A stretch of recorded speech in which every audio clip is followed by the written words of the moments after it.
I mix what I like, what I like, what I like, what I like, what I like.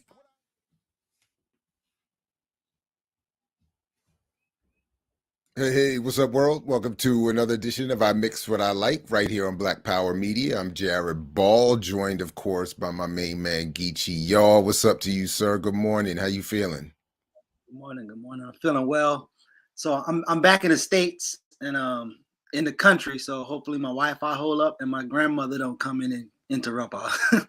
She gonna jump into the show. So Hey, she's welcome, more than welcome. The more the merrier, and we'll take what we can get. Brother Diallo might show up, Dr. Joy James might show up, but I want to get right into it with the guest who is the man of the hour or hours, so to speak. We got a lot to cover. I don't want to belabor the point. We can come back to all the other stuff momentarily or later on. But to honor his time and ours and yours, so everybody hit all the buttons, do all the things, get everybody in here, and let's quickly get to the author of Anarchism and the Black Revolution, somebody who has been in the Black Panther Party, somebody who has been captured by the CIA, somebody who has been written about by Dr. Joy James and imprisoned intellectuals, who's a political prisoner himself. Of course, talk about Lorenzo K. Ervin, good morning to you, sir. Thank you for joining us this morning. I hope all is at least relatively well. Thank you, brother, for having me. And I'm full of fire. You got me revved up, brother. Okay, right on. No, likewise, because I have to admit, I had only read about you, seen your interviews here and there over the years, but for a variety of reasons, some of which you actually cover in your book, I have not focused much on anarchism until getting ready for this interview. So belatedly, I am very amped up by your work and your story, and honored to have you here. And I welcome Brother Diallo to the stream as well. Greetings. So if we could, I mean, I do want to hear some of the, could we start, before we get to the actual work, could we talk about some of the life I quickly passed over in terms of your biography? I mean, you have been there, done that, and experienced much of what we talk about here in terms of the politics, the struggle, the imprisonment. Could you just talk a little bit about your story and how you've come to writing this book that has been monstrous? Well, first of all, the book itself was written in prison. Mm-hmm. And we'll get to that and ironies of that now in terms of the censorship that the authorities are trying to keep it from reaching prisoners, but it was written in prison. But going back to my life, there have been some things that you are witness to as witness to history. And there's some things that you are subjects of history, and there's some things that you are part of history, that you make things happen. And, coming up as a young Black man in the South during segregation and seeing the Black civil rights movement, which to me was the first time that Black people in the South had built this kind of movement, had risen up. And this movement in my hometown, that was, first of all, the state of Tennessee is where the Ku Klux Klan was founded. And it had a long history there, the long history and all the structures of the government and of the state governments themselves. And that's what the South essentially was. It was the Confederacy was as actually the governments of the South. And even though the Civil War had taken place and all that, we had years and years and years, 100 years or more, where we were still subjected to racial oppression, including forms of racial slavery in the prison systems, and all this was going on at that time. And if people want to know more about that period in the prisons, I would say get this book, Slavery by Another Name, that gives you a whole testament to the whole history in that period after the so-called chattel slavery was ended. And there's people fighting today about the 13th Amendment. We should ditch the 13th Amendment, so forth and so on. And I agree. But there's been a continuing struggle and to get us to this point. And what we need to think about, how did we get here? And me, I'm just one of those persons, that the Black Power movement, the Civil Rights movement touched and put me on a path, maybe a different path, like a circulated path or whatever, put me on a path nevertheless towards this idea of Black revolutionary anarchism. And reason, you talked about the period. The period of time was so devastating. It changed every institution. The Black Power movement, Black people in the streets, in the communities, how we were transforming. I was challenging white supremacy, challenging capitalist oppression. That, in the real sense, and I'm not an academic. I never tell anyone I'm an academic. I'm an activist. I'm an organizer. I was someone in the streets who confronted these things head on. And as I said, I wasn't the only one. There's a whole generation of us. So from that standpoint, the idea that you come from the civil rights movement, the early civil rights movement in the year 1960, you go into the military. And when I went into the military in 1965, they took me into the military, forced me into the military. Getting in. This was the Army? Yeah, the Army, U.S. Army. In the Army, there was a massive Black protest. Even my first days in basic training, we had a so-called race rebellion, if you will, with Black GIs and white GIs doing training. That turned into an all-out battle. We almost killed each other. Well, some people were injured, and they shipped the majority of Black soldiers at that time. They shipped many of us to another base deeper down into Georgia, so when I got down there, it was a place that was meant to break you. Blacks is meant to break you. You were harassed every day. You were attacked by white racists and all kinds of stuff. So we had to organize just to survive. And that was one of the things that I learned, from that whole period. Everything that was done was from practical necessity to survive. And we were opposed to the war, and we never made any bones about that. This is a racist colonial war, and that this particular war was designed just to take over a part of the world that the United States wanted to take over. They wanted to take over the whole world. And these people rebelled against colonial oppression.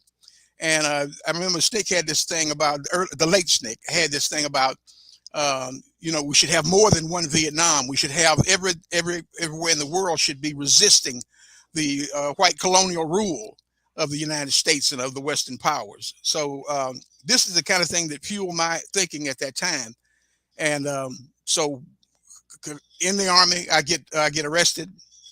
I get court-martialed. I was facing at one point life in prison, and I was able to get some support from the German anti-war movement and from the Black prisoners on the military bases all over the world, and they were able to pressure the American government and the military authorities to the degree that they had to drop the most serious offenses against me. I was already in prison. I'd been in prison for over a year. So they dropped everything, and I was allowed to get out of the Army with it wasn't an honorable discharge, but it was a discharge in honorable conditions. Otherwise, they'd have gave me a bad conduct discharge or even a dishonorable. So I got out of the Army and started working as an anti-war activist in Chattanooga and Atlanta and so forth, and eventually hooked up with the Student Nonviolent Coordinating Committee and started working with them. Then, of course, the Student Nonviolent Coordinating Committee had links to the upcoming Black Panther Party in 1966. They started that, and I was selling the Black Panther newspaper in Chattanooga, and in fact was the first person to sell the Black Panther newspaper, because the party didn't start in Chattanooga until some years later. And just for that alone, selling the newspaper and agitating against the war and so forth in a racist place like that, where you could be killed, and there were people who were killed. There were activists who were even killed or put within an inch of their life in Chattanooga. But my story was that I didn't get killed, but I got run out of town. I got run out of town, and eventually I got driven out of the country. After some things happened, Dr. King's murder sparked rebellions all over the country. But in the state of Tennessee itself, it not only sparked rebellions, it forced the government to deal with the fact that they had now a Black Power movement in their own ranks, in their own cities, I should say, and in their own cities. And they began to figure out how they could repress this movement. And one of the things they did is they outlawed or even claimed that the Student Nonviolent Coordinating Committee and the Black Panther Party were in fact committing treason and they had no rights, to organize, no right. They just tried to silence and stamp out the Black Power movement as it was coming up at that time. And of course, it wasn't, we weren't allowed to be intellectuals and this kind of sort of thing back then. I mean, one of the things people need to understand how we got to the point where we even have, let's say, in the case of yourself and others in academia, that was a fight in the streets. People had to bleed. People had to fight cops and all this stuff. The Black Studies movement even came out of struggle, at that early stage. And so I was influenced by all this stuff. When I went to prison, by an all-white jury after hijacking a plane to Cuba, and that was a whole story in itself. I was on the run for years. Well, I mean, we'd love to hear some of that, though. I don't mean to cut you off, Yeah. but I mean, you just kind of like, as they sometimes say in journalism, you burying the lead a little bit there, my man. Yeah, I know. I have to proceed. I have to proceed step by step. But I think I got 2 hours, brother. So yeah, I know, but time goes by pretty quick, and that's okay. a hell of a thing to pass over real quick. Yeah, so right. Can we stop there for a quick second and talk about that in it? That part, as they say, the youngsters say, that part. Yeah. Which particular part?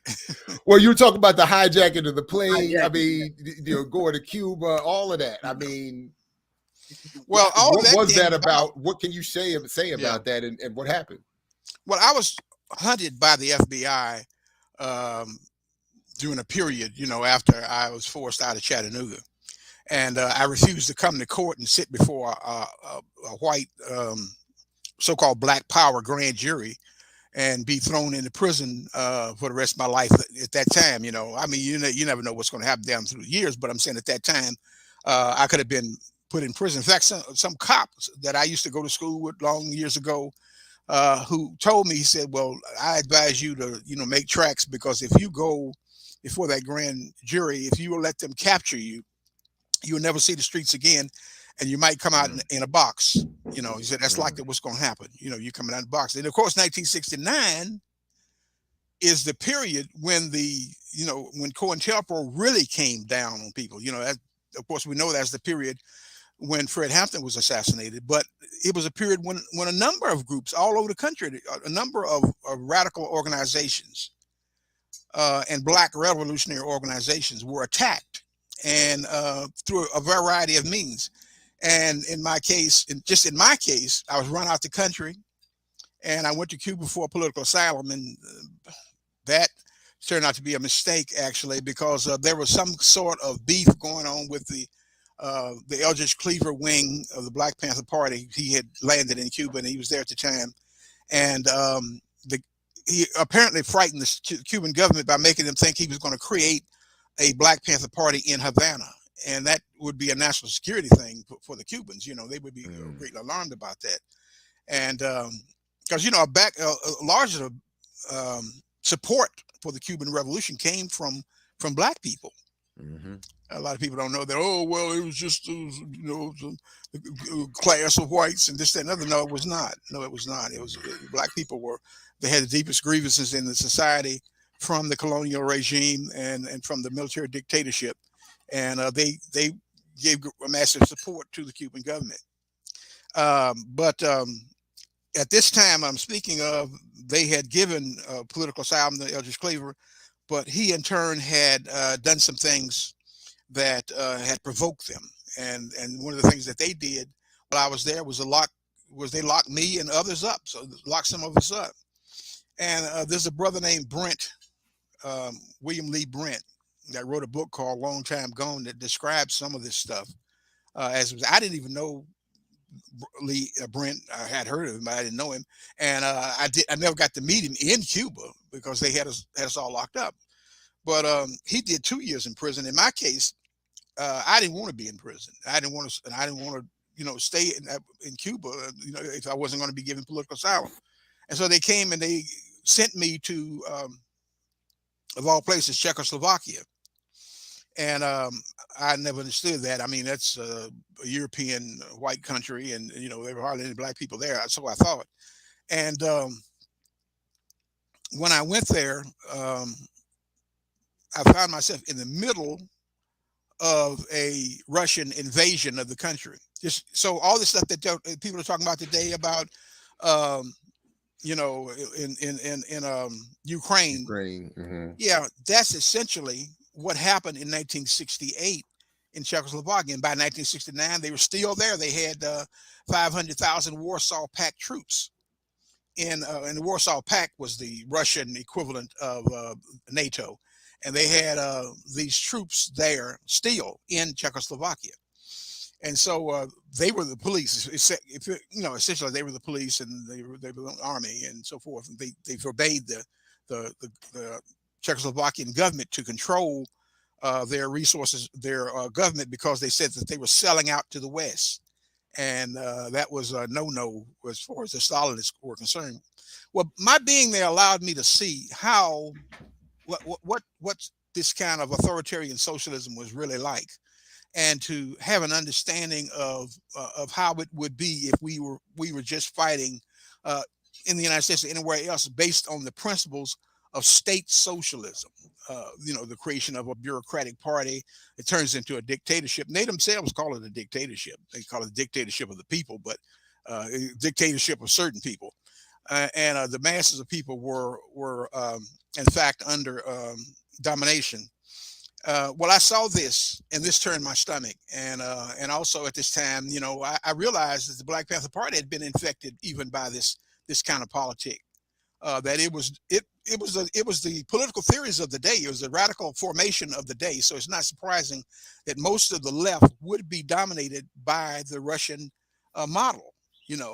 And some problems came with that, though, especially for Black people. If you read the Black history of communism in America and how various Black communists related and didn't relate to the movement that existed at that time, you'll begin to get an understanding as well of the kind of stuff I ran into. And others ran into this when they actually dealt with existing socialist societies. They ran into the reality that this is not the model we're looking for. This is not the model that's going to free us. This is not the model. In fact, well, it's a model in opposition to the United States, but it's not a model for our liberation. And I got to thinking about that. And I'm telling you this because this lays the foundation for how I became an anarchist. And this also was at the time when all the contradictions were being laid bare in the American civil rights and Black power movements and everything. All the contradictions were being laid bare there, even in the Black Panther Party. The contradictions were being laid bare. With somebody said, well, the leadership of the Black Panther Party became corrupt. And many people will tell you this, who were in the party and so forth. And I was never in Oakland and all these other places, so I didn't see everything. And then I was along in an early stage. But at the same time, I was able to bring these things to light, and it allowed me to reshape my consciousness. Question. Or is there a question? Well, there's many, but if I can, I'll just take this quick moment to Dr. James, your something is not connected, so I'm not able to bring you on up on screen. I was gonna okay, there we go. Good morning to you, Dr. James, Dr. Joy James, Professor of Africana Studies. Everybody I would expect knows who she is. In this context, I'm just going to say she's also the author of Imprisoned Intellectuals, which is as I admitted at the top, was my first introduction, and really only introduction to Brother Ervin's work. But good morning to you, Dr. James. I just want to say hello, greet you, and if I can, to publicly apologize to you for putting your name inappropriately in a misplaced criticism that I've also apologized for. So good morning to you, and my apologies. It's always good to at least hear from you. Thank you for joining us. No apologies needed. Good morning, everyone. It's so good to see you, Mr. Ervin. I can't see you for some reason. For some technical reason, I can't see her. Yeah, we'll just call it technical. Brother Diallo, reaching out. Yeah, I came to learn. This is fascinating, and I'm sure you all have a lot to say. And yeah, I first met Mr. Irvin's work was in one of those anthologies, so that his book has been reissued is exciting as well. And unfortunate, of course, it's being banned and blocked, but greetings, everyone. Right on. Greetings. Geechee, Brother Diallo, did you have any questions, comments? You want to jump in at all? Yeah, I wanted to kind of go into the your thoughts about Cuba. So Cuba is normally pointed to as example that we could be or we should go towards. But can you respond with highlighting some contradictions and issues in Cuba, like current and when you was there? Well, I don't tell anyone that I'm opposed to the Cubans having had a revolution against the U.S. imperialist state. I don't ever tell anyone that, but there are problems with the way the socialist state even there was constructed. They used the Russian model, and the Russian model is basically of a dictatorship. And of course they'd had a war to create their government and so forth. And it was an anti-colonial war. So I'm not mad. I can't be mad about that because I supported the anti-colonial movements, not only in Cuba but anywhere else.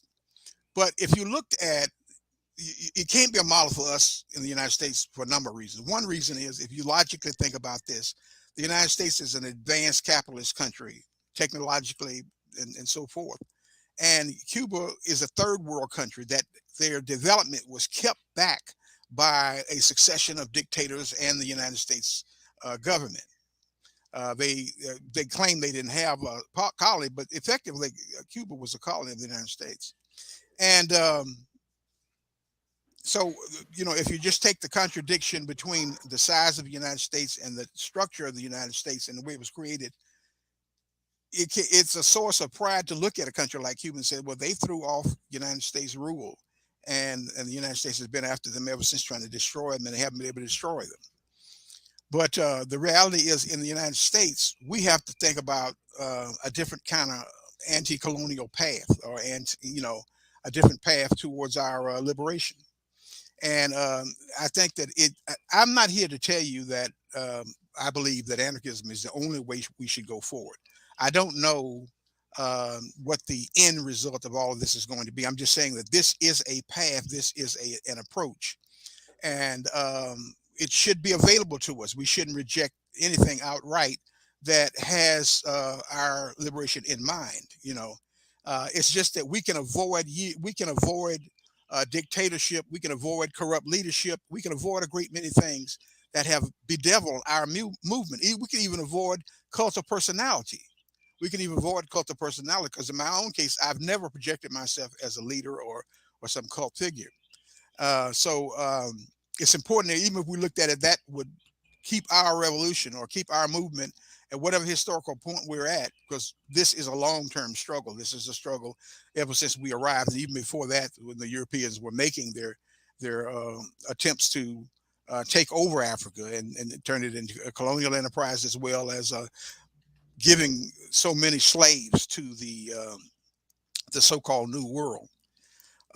So I think that Cuba does not provide a direct example. It provides an example of people who have been historically oppressed rising up and overthrowing the system, but it's a different kind of structure that exists in the United States.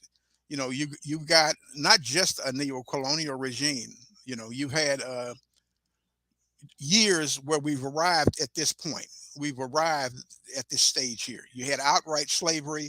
You had the prison system in the South that created today's state slavery. And not a lot of people think about prison, the institution of prison, being so instrumental in controlling Black people, in destroying Black movements and so forth. But obviously many of our greatest leaders have come out of prison, and spokespersons, I should say. And but there have also been people we've dealt with. The civil rights movement won certain victories, but the victories were laced with poison. You got a large number of Black politicians, but what you don't have, and what you do still have, is a different kind of oppression with the prison system, with mass poverty, with police terrorism. Now at this stage, police terrorism is it's more of a threat today than it was even back in the day when the Black Panther Party was in existence, because Black people were willing to adopt armed self-defense. And sometimes it would behoove us to get things like I got this what I call a picture that I look at every so often. I don't have it with me right now, but it's a picture of the students at Cornell, black students at Cornell University in 1968, I think it was, that took over the university and demanded black studies among other programs. And that picture, you look at them, they weren't just there with picket signs. They were, the brother was armed. He had a bandolier of shotgun and rifle bullets. He had a pistol and a sling.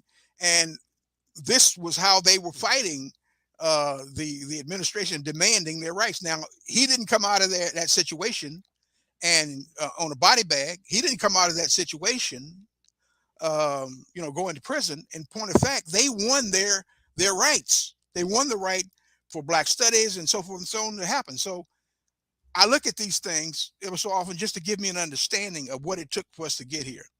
And for me, when I look at these struggles, they were inspired by the third world. They were inspired by the anti-colonial movement. And the anti-colonial movement in the 1960s was contiguous with the Black Power movement, and they mingle. But to say that, I'm not an economist, but to say that the capitalist United States can be ideologically and politically defeated in the same identical fashion as Cuba would be a mistake. We will have a much different kind of fight. If just quickly, because we just did this as an assignment in my Black Studies class, we went over the April 19th, 1969 Willard Straight takeover at Cornell, which led to the advent of the Africana Studies and Research Center under its initial director, Dr. James Turner, who I had the pleasure of studying under and will always be proud of that. But we also have to note, as Dr. Carol Boyce Davies let us know a couple weeks ago, that Africana Studies and Research Center does not exist in its current in that form in its current state. And by the way, she will be back with me on Monday morning to talk about Beyond Containment, Claudia Jones. So, but and that shift, that de-radicalization of Africana studies is part of what I hear you talking about throughout your work, Mr. Ervin. That has led you, or it seems to have helped you at least develop this analysis of anarchism and the Black Revolution. So if I could, I just wanted to ask you to elaborate and get some of the basics down before we proceed any farther. As Dr. James summarized, I think quotes you in her intro to the new edition of the book. Anarchists are social revolutionaries who seek a stateless, classless, voluntary cooperative federation of decentralized communities based upon social ownership, individual liberty, and autonomous self-management of social and economic life, end quote. And she also notes, as you've already pointed out, that this can be helpful in developing what is described as a catalyst group that is the antithesis of the celebrity pundit or political leader who becomes the representational figures for the mass, yet participates in the revenue streams and prestige accumulations linked to, quote, movement millionaires. The prescience of that line, even in an intro to the new edition of the book, and the prescience of the initial analysis from you, Mr. Ervin, given where we are today, can't be overstated, I don't think. But if you would proceed from any of that, and Dr. James, please jump in if you like, in helping us understand what anarchy and anarchism really is, and then how it is meant to fill some of these voids as you've been describing in the Black and broader revolutionary struggles. Well, one thing I want to make a point about before we get too far along, and that is that there's also been a struggle within anarchism. And I'm part of those figures that has allowed Black people or allowed, to have a space inside of anarchism. First of all, we have had to fight to decentralize, well, I should say, fight to decolonize anarchism itself, and to deal with the Eurocentrism within it. And so, in effect, Black anarchism, or the building of Black anarchism, whatever form it takes, is a wholly different movement. In the sense, it's a wholly different movement. It may be, it takes some of the ideas from classical anarchism, but we're building a wholly different movement, and we're building a movement in actual opposition. And there is a great deal of hostility has been for years against Black figures who would seek to build a autonomous anarchism, as opposed to just becoming figures, or accepting a so-called diversity in anarchism. We feel that it's important that we build our own movements, even within this framework. We build our own movements. Just think about it like this: Black people have gone into the church, they've gone into the academy, they've gone into all the other institutions, and they have made those institutions serve them on one level or another. And I understand about the neo-colonial turn in the 1970s and 80s, and we can address that later. But the fact is, what I'm saying is that anarchism is just another one of those moves, historically and politically, to take something that somebody would say is white and to transform it, to decolonize it and make it our space. And by doing that, also linking up with the Black radical tradition of struggle. So that it's just as simple as that. It's no mystification, no hocus pocus videocus. It's just straight down. These are political theories. It's another approach. It's even, I got that definition. I appreciate the definition you gave, but the one I like to give about what anarchism is this one here, is to say that it is libertarian socialism. It's a wing of the socialist movement that's always been there. It was ideologically and politically defeated, but it's always been there. It's always been an alternative, and it's important to understand that as well, because that will guide us into understanding that what I'm talking about is a revolutionary form of anarchism, and not just the individualist wing of anarchism, or the white middle class, or the white youth wing of anarchism. I'm not talking about that. I'm building something wholly new in this sense. So I gotta. Can I jump in? Yeah. I was wondering if you could speak to, in terms of some defenses, when people would argue to defend the failings of socialism, they would bring up this concept of siege socialism. And what are your thoughts on that, in terms of how many socialistic organizations or socialistic nations or socialist nations would fall to militarist, top-down dictatorships? And also, I'm wondering if because I've had quite a few run-ins with anarcho-capitalist. Yeah. You touched on that a little bit with when you spoke about libertarianism, but anarcho-capitalists, I've had quite a few, engagements with that population. So I was just wondering if you could share your thoughts on those two. Well, libertarianism, as you call it, has always had a right and left wing. And at some point, the left wing of libertarianism identified or became identified with anarchism in the United States. Down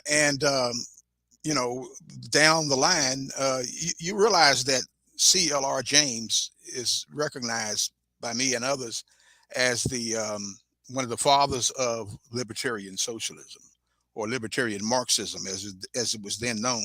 So there's links between all of this stuff. It did just drop out of the sky. There are links between, and he himself was a figure within Marxism, but he also was a figure that was in opposition to Stalinism. He was in opposition to bureaucracy. He was in opposition to dictatorship. He thought there were other ways of doing it. And so he even provides an example for me and for others. So the ideology has been developing over a long course of time. As for the wing of the anarcho-capitalists and so forth, there are people who've been arguing with me and arguing with others for years about capitalism is something that has validity, and it's the only way we'll get any kind of direct democracy and so forth and so on. And I've never believed that. I've never. They tried for a while to even win me over with those arguments, but they are a very minority movement actually within anarchism. They're the minority tendency, and they're reviled, and they're closer to a form of the Republican Party than even though they don't believe in um, party politics, they're closer to that. And there's a strong wing of the libertarian movement in the United States, particularly, but not necessarily around other places in the world, where it's the libertarian right that has dominated for many years, at least in terms of the public knowledge and public appearances and so forth. Their ideas have spread for years, but there's always been a left libertarian ideology, and much of it appears in anarchism. Over the years, that it has become part of the anarchist political direction and theories. Now, anarchism doesn't have a central figure like Marxism or any other most other ideologies. They don't have a central figure or a leader or a text that everyone goes to and says that this is the text that we have to obey and so forth. We have to keep in line with this. But and you realize that this book was written 43 years ago and has gone through a number of different printings, and each one has made it what I call make it more and more of a black book. At first, I was in a movement that was overwhelmingly white, and nobody could see the idea of a black tendency when I came along, and so I forced first them to deal with. They were not making any critique or making any solidarity with the movements of peoples of color in the West who are oppressed, and they were not making any attempts to unite with colonial peoples who were fighting off European colonial regimes. And that was one of the criticisms it was in the first anarchism, the Black Revolution, and has gotten sharper and sharper over the years. And to the point where in 1994, I realized that we were not going to convince these people of anything.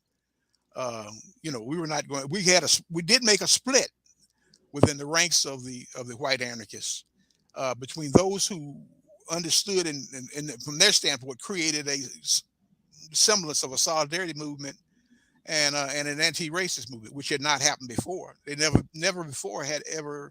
You had the solitary black figures in groups in anarchist tendencies and so forth, but you never had a movement of that cared anything about black workers or the black condition in America.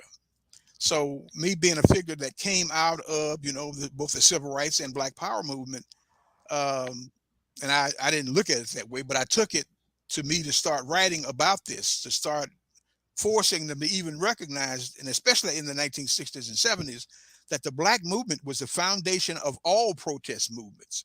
Without the civil rights movement, there wouldn't have appeared a libertarian feminist movement or even the gay rights movement and all these other movements that people talk about. They emanated from that period, that space of the black protest movement. And so this takes us to anarchism. I wrote about this years ago. I situated it within the concept of there was a black revolution taking place in America. Now, some people say, oh, it's just a protest movement. Well, it was more than a protest movement. It lasted, almost 20 years. And it created, like you said, the conditions we got now. It's true that right now, for instance, you can say, well, you can criticize the people who are in you can criticize what the black studies movement produced. And you can say that it's not what wholly what we want. You can make that criticism also of civil rights. And I make it every day. There are thousands of black politicians been elected, but we still have this kind of institutional and oppression. We now have the largest prison system in the world, and in fact in world history. And all these things have developed because, well, the movement itself was defeated. It was defeated at some stage. And once a movement is defeated, you don't make the terms on what the movement is going to look like. The enemy class will realize that they have to deal with this. They can't just ignore these contradictions, or it'll come up again in the same kind of fashion. They will co-opt it, they will redefine it, and then they'll give it back to you, but you won't like it. You won't necessarily like it. I mean, you got a job and you got, this, that, and other, but you don't have the kind of movements that the people started off talking about. And I know, as you said, Cornell, the university there is, the program is gone. Well, in some places it hasn't gone. I mean, it's there physically, yeah, but not in that form. It doesn't serve your purposes or our purposes. That's what I'm saying. It has been usurped by the rulers, by the enemy class. They've usurped it, you see, and they've drained the life out of it, and they've established and gave you back a neo-colonial, institution. And but that's not just in Black studies. And one of the things I wanted to say this too, and nobody else has ever probably been brought out this point. When I was in prison, serving 2 life sentences, and everything, there was, in fact, a Black prisoners movement that came up and fought censorship. And through the fight against censorship, a Black studies program was created. Not just like that, but the people who were fighting for Black studies in the streets pressured the American government and especially the prison officials to grant Black studies programs in the prison system. And I'm not talking about something that was controlled by the authorities. We had a Black studies program that we controlled. Nobody put anything in my mouth. Nobody put anything in the mouths of the other prisoners who were running it. And in fact, it was a challenge to the authorities. They couldn't tamper with it the way it was created. But the Black studies program, and I hadn't thought about this for years myself, and I'll be quite honest with you. The contacts between the Black studies movement in the street and that struggle, the movement was fighting in the streets for Black studies, and the prison struggle at the same time came together at some point and created these Black studies programs, and later even became ethnic studies programs, and just about all the prisons, certainly all the federal prisons. Now, I cannot say with authority that it's happened in all the states, but it happened in a great many states. And it just shows you the trade-off, and this is an unintended or unexpected consequence of a struggle, that it pushed so hard, it even forced the federal government to in the prisons to allow us. They didn't, tell us how to do it, but we created a program ourselves. I always tell people about the book and the role of the book and the importance of the book. And I'm talking about a particular book. I'm talking about the right to have revolutionary literature among the prisoners. Because when I went to prison, it was I won't say a crime, but it was an offense that you could be thrown into solitary confinement for, and your book could be confiscated if you had revolutionary literature, because they knew or suspected that you were teaching underground. And of course, a lot of that went on. We know about George Jackson's program in the California prison system, where he was at in Soledad, where he had William Christmas and others. He was, they were going through ideological training. They actually trained him, through ideological training with this underground. We fought and won the right to do it openly and to force the authorities to accept it, because we had beaten them back on the whole question of censorship. We'd beaten them back. We had defeated them and created a whole new powerful prison movement. And people didn't need to understand that in the 1970s, the prison movement was one of the central movements in America. And that's never happened before. And I don't know that it's happened since, that we've had a broad-based mass prisoner movement, and with millions of supporters, either active or otherwise, but they supported the idea that prisoners should have rights. They should have the ability to speak. They should have the ability to build cultural institutions and so forth and so on. And the idea, even to the extent that we were getting there, prison labor should be compensated the same as it is on the outside. We had built a prison labor union movement in America that was in almost every state. over the course of 3 years of struggle organizing that was in most states of this country, and was building a national prisoners labor union that I was part of in the federal system. And it took a case going to the Supreme Court, Jones versus North Carolina Prisoners Labor Union. They ruled that it was unconstitutional, and that stopped the protests. Now, there were some of us who wanted to continue struggling. We didn't believe in the courts and all that garbage anyway. We wanted to keep fighting, but the majority felt like that was it. And they had depended on the court system, and they'd won a series of victories up to that point, and so they gave up. But I'm just saying, I tell you things like this because it's important to understand, how the hell did we get here? What did we accomplish? Because if you know that, if you know what the struggle was and how the things we accomplished, then you can look at what's happening now and you can say, okay, here's what we need to do. We need to build a new offensive, a new way of struggling in this period. Because the state has engaged a great many kinds of movements, of protest movements and what have you. And they've been able to keep those movements within the framework of civil rights or something or other, but always trying to get the government to recognize our humanity. And, the Black Power movement came to existence as a transformation of the civil rights movement. Some people think, oh, it was the civil rights movement. No, it was not the civil rights movement in another guise.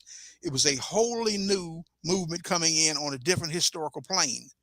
It was certainly, the space was opened up by the civil rights movement. But what I'm telling you, and I'm telling you from the standpoint of a person who, as I say, I'm not an academic. I'm an organizer and person who was able to see these things, and I'm still around to tell you about it. Sometimes that's important. Our political education was weakened because the government was not only able to destroy movements like the Black Panther Party or the Black Power movement, it was able to beat back the consciousness that Black people had attained at a particular historical moment. And that's one of the reasons that you say the neo-colonial system, even in academia, neo-colonial system in electoral politics, all this garbage. This is how all this kind of stuff happens. And if we don't understand the moment we're at right now, and they used to say back in the day, seize the moment we're in right now and develop some sort of political theories and some sort of approaches that the ruling circles cannot destroy, that the agents of the ruling circles cannot destroy, the political agents that want us to tell us to go and vote somewhere and sit over in a corner while they wreck us. If we don't do that, we'll be looking at we are looking at the greatest danger to our existence in this country from fascism and actual genocide. People have for years used this as alarmism, and even I have considered for years that this is alarmism and so on and so on. But after I went to prison, and after I experienced certain things, with the prison system, and I went to prison at a time when they were just starting to build the Black prison population. When I went to prison, it was 70%. The prison I was in now, the federal prison system was 70% white and 30% Black. Before I left, it was 70% Black and 30% white and going down. And of course, now we're talking about massive imprisonment. We went from 350,000 people back when I was in prison. We were fighting that. Let me just point that out. We were fighting that because we had a campaign against the building of prisons and so forth. We didn't want them to build any more prisons. That was the concept then. And now we're talking about millions of people in prison, and we're talking about the people in prison with no possibility of parole, people who have trivial even drug offenses or ties to drug dealers, and they're in there for life.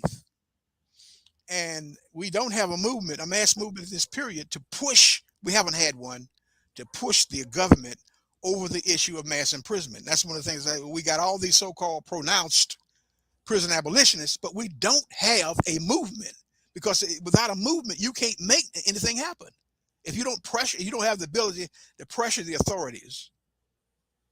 You don't have the ability to fight the authorities on whatever level by any means necessary. Then clearly you're going to be within the system and just asking for them to not beat us so hard. And I hate to say it like, and I know that's cynical. That may sound silly or whatever, but you think about it. You think about it. The blows we're receiving now, the mass imprisonment, the mass killings by the police, and and paramilitary policing. These things have come about in this period since the Black Power movement. They couldn't do this in the, they attempted to do this, of course, in the 1960s. But the point I'm making is we had the ability to resist. That's what to me, that picture of that brother in Cornell University, it shows the irony that there was such massive acceptance of the legitimacy of armed self-defense, even against state authorities, the legitimacy of armed self-defense. It was a different consciousness. And it was a different time, true, but it was a different consciousness. And so these are the kind of things that color my thinking and went into my thinking back then when I wrote the first edition of Anarchism and the Black Revolution. And right on. of course, I was influenced. Let me just make this point. I'm not one of these people to tell you I'm some singular, brilliant individual. I never, ever have accepted that. What I was influenced in 1969 by Martin Sostre, a Black Puerto Rican who was also an anarchist. I would have never been an anarchist if it was me listening to white people or accepting the way the so-called anarchist movement was back in the 1960s. I would have never been an anarchist because I didn't see anything Black in that. That's definitely something I wanted to ask you about, because both you and Dr. James in her intro, and then Geechee, come on in. I see, but mention this, and I'll just summarize it as anarchism having sort of a branding issue. It's like, but Geechee, go ahead.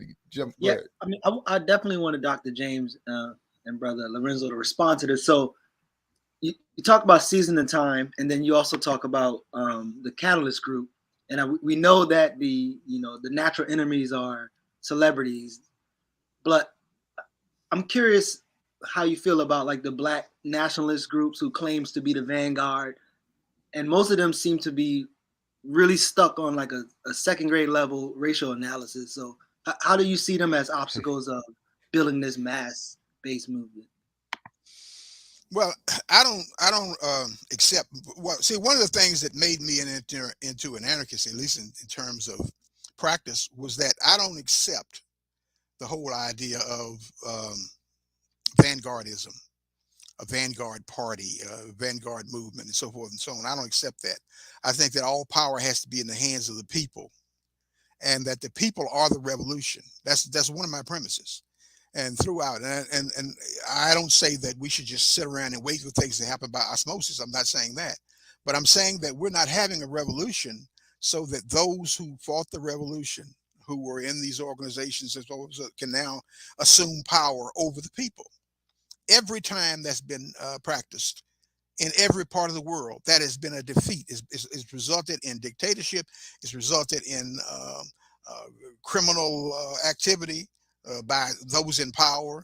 It's resulted in one form of corruption after another. It's resulted in people killing each other over wealth, the wealth of the masses of people should be. And it's allowed dictators, because just think about this sometime. I mean, I was thinking about this the other day. I remember when Jesse Jackson, of all people, used to run around always screaming, "It's nation time." I mean, it's an embarrassment. It should be an embarrassment to the Black movement. It's nation time, and posturing as a Black nationalist. And you think about that, and what did he become? And then you think about most of these groups have gone. Many of them who were in these organizations have become corrupted, just like the politicians have, and they've gone into institutions or become figures that are in conformance with neo-colonialism. They want to rule over us in one form or fashion or another, and make themselves wealthy and powerful at the same time. So my answer to that is, look at the history. Look at what actually happened. Look what happened in the Third World in terms of figures who were at one time militant figures. The ones who were too militant, as far as the authorities were concerned, were assassinated. or they were thrown out of power, whichever case may be.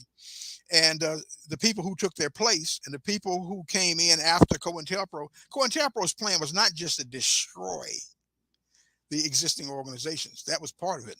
The other part was to insert a political regime, a new kind of politics, where black entrepreneurs through black capitalism, and Richard Nixon came up with black capitalism, his administration, and it came up with black capitalism as a program to pacify and to win over certain agents, or what would be agents within the Black Power movement, those who would collaborate and coordinate. So, I'm sorry, I couldn't help What's it. that now? I couldn't help it. I couldn't help it. I'm just being trifling. I'm sorry, Mr. Ervin. I'm just making fun. You mentioned black capitalism, and I just have been having a lot of fun with the Hill Harpers and others who are selling it to us today in the guise of cryptocurrency and all this other stuff. So I just couldn't help but, but please continue. I didn't mean to interrupt you. Well, I'm just saying, and I'm not actually mad that you did that. I mean, it gives us an opportunity to look at these people. These are just the contemporary forces that's based on the forces that first arose in the 1970s, and they were they helped to bury the Black Power movement and changed it from being a mass protest movement, a movement towards black liberation. They changed it to where it was, as I said, in link with the old line civil rights movement for black civil rights and for voting rights as being the principle of that, and for black entrepreneurs. You understand, these things do not happen without a program. They had a program to destroy Black Power. Black Power was probably one of the most important and historical movements, probably since the Garvey movement, in that sense, even superseding civil rights. And nobody ever talks about it, really. There's not that much discussion, as I see. Maybe some academics may talk about it, but the masses of people who had attained a consciousness about what all this stuff meant, and the whole idea of popular political education, the Black Panther newspaper, the Nation of Islam's newspaper, these were important vehicles because we didn't have any control over television or anything like that at that time. But they were an important means of hundreds of thousands of people at a particular moment learning a radical perspective. Even though I disagree with the Nation of Islam and so forth, a great many things, that Muhammad Speaks was a hellacious newspaper, my brother. Now I'll tell you that straight up. It was a hellacious newspaper, and it had it wasn't just. Well, I skipped over the sections where the preaching was going on. And I would do that now if I got one. But but the point is, overall, it was put together as a source of information so that black people could understand that there was a struggle going on all over the world. And they call it the Afro-Asian or Asiatic black man and so forth and so on. But it was a struggle going on in Africa. It was a struggle going on, and that the United States was a force for collaboration with racist authorities in South Africa, was to keep white power in Africa, white colonial power in Africa, to keep the Western world's foot on the neck of the black and anti-white world, or I should say the anti-imperialist world. And by doing that, and by educating black people through that paper, and of course the Black Panther Party did that and more, because the Black Panther Party used it as a tool of organizing its movement. And this was a counter ideology to the New York Times and the date in whatever city you're in, the city newspaper and so forth. It allowed black people to have a perspective. And when I say black people, I'm talking about black people at a deeper level than just middle class blacks who would get access to something or whatever. This, working class black people on the bottom, people who didn't think there was any perspective or source for them at all of political education. They got that from these publications. They got that from the Black Power movement. But people would get on the street and talk to people and educate black people about complicated political theories, so that they would be in a position to understand it, and more importantly, they'd be able to go in and tell somebody else about it. So that kind of consciousness, that kind of political clarity was a threat to those in power. The white power structure is a threat to them, and so they forced alternatives on us after they defeated the Black Power movement. That's what I'm saying. That's all that I'm saying. And but that just takes us to now to understand that for the last 30 years we've been given this kind of non-solution, non-struggle solutions, which are So, not solutions at all. so thanks for that. I'm wondering, right, given like what the gains are in the present moment, because people are organizing. So there's a lot of talk about Chris Smalls, right, organizing on Staten Island against Amazon. Joyce McMillan, fierce sister, organizing against child removal, right? The racist child removal, child protected. Like you take Black kids and then you create more harm by putting them somewhere, but you're not taking white kids. And our families are no more dysfunctional than white families, right? According to the data. So how do you see anarchism being a connector? Because people are organizing now. They're like land back, environmental issues, poisoned water in Flint. How is this concept, right? How does it connect to these different formations that are already on the move? That's one side of the question. The other side is, and how do you deal with the dampening effect from, as you pointed out, Mr. Ervin, the capture, of what we created, like Black studies, Black feminism, I could name a bunch of other things, that they're now like disciplinary forces against a kind of anarchistic, radical, we're not doing hierarchy or vanguardism. Yeah. Well, my whole history and my ideology as an anarchist, and let me just point out that this is a broad field. There's a lot of people believe a lot of different things, but my perspective is based on struggle. I am an organizer, and before anything, and an organizer, I guess for want of a better word, organizer trainer in this period.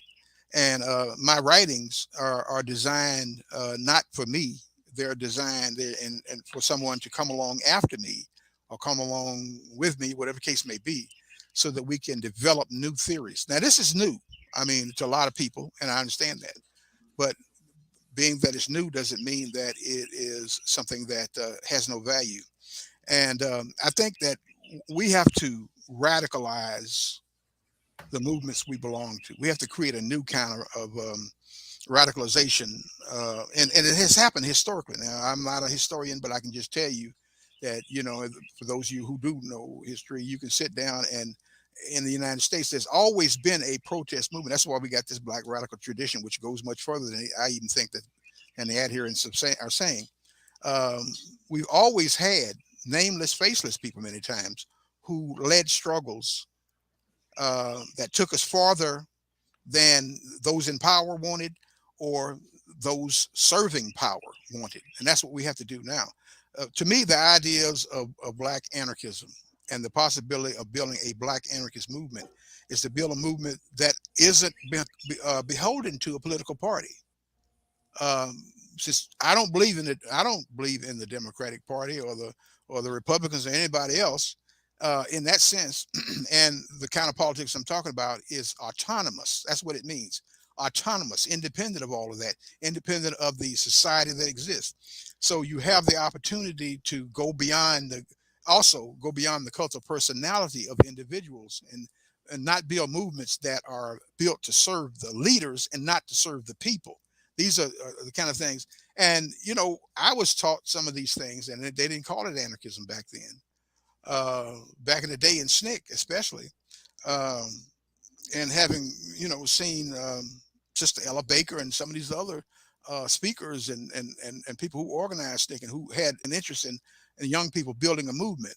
I'm kind of doing some of what she was doing. I am serving as an inspiration. I'm not controlling anything, but I am serving as an inspiration to build up a new group of radical organizers in this period and the next. And so that's where I'm coming from. I never tell anybody that I'm accepting what anarchism is right now. I've never accepted it for what it is. I've always looked at it in terms of a theory that had value within the context of our struggle. But I understood, and I understand it on a deeper level even today. We're going to have to build an independent, autonomous movement. We can't just accept so-called diversity in a white movement, because they are never, I can just tell you from someone who had been in that kind of movement, they're never going to accept the condition, the oppressed condition, or the idea that black people should own their own, should have their own movement and so forth, even an autonomous movement within the space of anarchists. They would never even accept that. So we have created a movement, and we are creating it. And I don't claim to know it all at this point. And there are young people I work with, and we argue back and forth, and we're trying to figure out.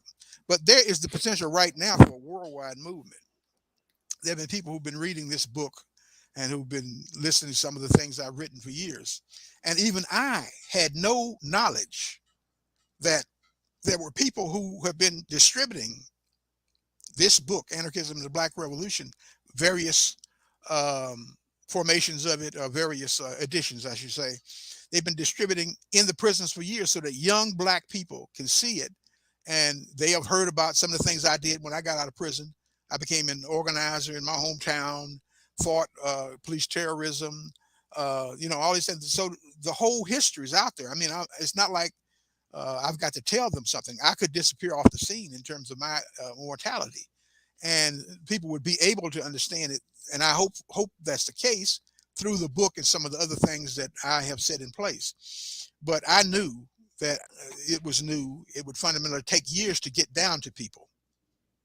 And I think that if we understand that we have to build something new, we have to build something that's independent, attack they haven't seen yet, a kind of attack they haven't seen yet. One of the things, even with the prison movement, we have to talk about how do we radicalize our conceptions of what we need to be asking for, what we need to be demanding. Some people say that, one of the biggest criticisms was about how we had to accept reforms as opposed to um, destroying the system as a whole. And by that I'm saying um, abolition. Abolition is supposed to destroy the system. It's not supposed to make the system work better, because that system is based on churning up our bones. We've been the one who has been the the victim of the creation of the prison system and the continued functioning of it. So I think So from, I'm yeah, sorry, I think for me, thanks for saying that. So it gets complicated, at least for me, from the zone that I'm in, right? So used to do more organizing, less now, just an academic. Um, but it feels to me that the language of revolutionary struggle is part of capture. So that what people are taught, or even the books now are more popularized coming from academics. They're not by university presses anymore. They're by leftist or progressive presses. So they're messaging, right, to the ground, as we say, right, to the organizing. And I'm kind of wondering, what is the language, because obviously I don't have it, that could cut through that kind of mystification, because people want to be radical, but they're going where the webinars say the real radicals are, who like have captured most of them. I don't want to call it marketing, but so I want to go back to this question about connectors, because it sounds to me when I'm listening to you, and this is really fruitful, like whereas Cornell West Road and Race Matters in the 90s, like we don't have the churches anymore, excuse me, as intellectual political sites. So now it's going to be the academy. It sounds like the academy has played its last notes. I mean, it's worn out, which is probably why people aren't publishing in university presses so much, or going to mass presses, like so-called left mass presses. But now if the academy is worn out, is anarchism the next stage? And if it is the next stage, again, like for decrim, like so decriminalize the sex workers, like free needles. Eric Adams bulldozed hundreds of encampments for the unhoused because he works for the real estate, like even though he's mayor. Well, no, those are actually compatible. Mayor of New York City, we work for real estate. But how is it that the language we use, I'm trying to figure out myself, right? In the classroom, in podcasts, with young organizers who are already doing their, they've already cut off, dropped out of grad school or stayed and trying to play it. How do we see the connectors? I don't know. I don't have a language to say, I respect the organizing you're doing. Have you thought about anarchism as actually a way to leverage it to the next level? Well, we have to create a alternative as a pole of attraction for the youth, and we have to devise programs that reach the communities around issues concerning their survival and their well-being.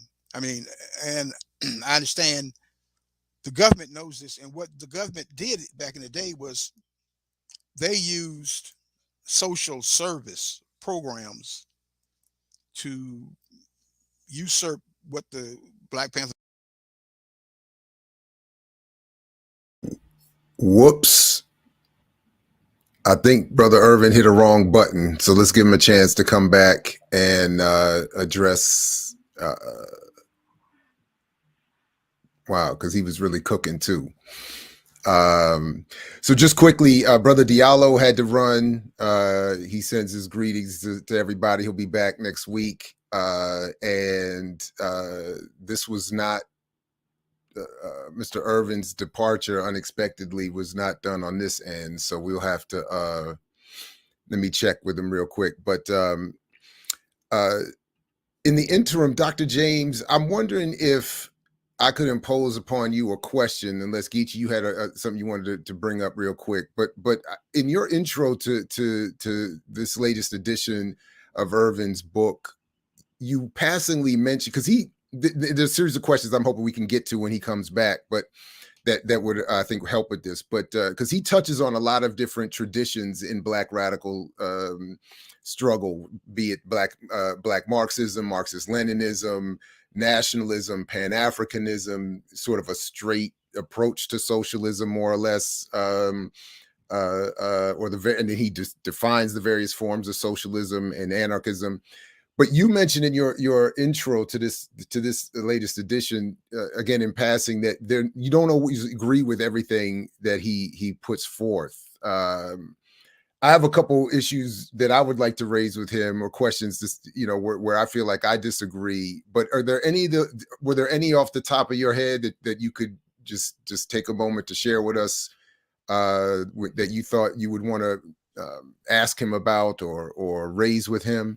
Yeah, I would maybe I'll address that, but like a bit like diverting from it because he's not here to respond. But like, so I'm grateful for your show for Black Power Media, right? Because in the forward, I also mentioned Frank Chapman and other intellectuals. Right. I would not know of them except I watch your show, right? And so then I'm able to learn and to channel those kind of critiques from, and I think Chapman identifies as a Black communist, right? Mm-hmm. He not an anarchist. So I'm trying to position, and I think it's Nimitz is the third person. August Nimitz, is that, if August I'm Mims, saying it that's how you correctly? Yeah. pronounce it, right? And I was able to email him after I watched your show and just like, can you explain how you're breaking this down? And all of these are activists, intellectuals. Some of them have a day job as an academic, so you get healthcare and stuff. Other people like we're going to be free and rogue and do our thing, right? And hopefully have enough to provide for ourselves and families. Here he is. But yeah, so the question, Mr. Irving, was like in the forward, right? I put Nimitz. Can you say his name again? August Nimitz. Nimitz, That's how I see it being written and read, and I hope I wasn't mispronouncing it when we spoke. But anyway, yes. Right. So I so respect your work. I'm learning from it. I don't know much about anarchism, right? But I put the three of you in conversation.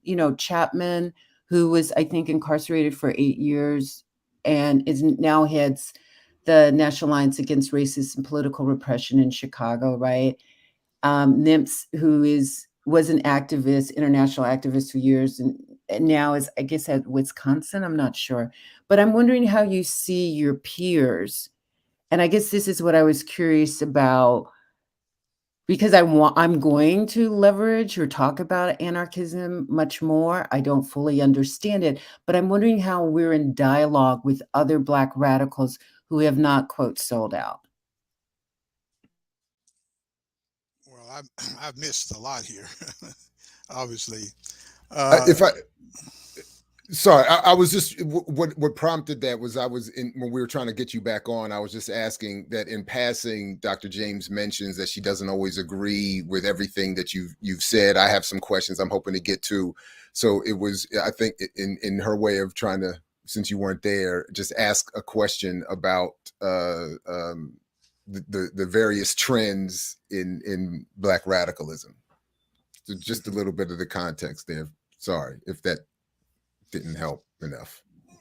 Well, I don't know about the various trends unless it's put to me which ones you're talking about. Well, she mentioned August Nimps, Frank Chapman. I had mentioned that you were critical of Black Marxism, Marxist Leninism, Pan Africanism. I don't know, Dr. James, maybe you want to just come back and rephrase the question or restate it.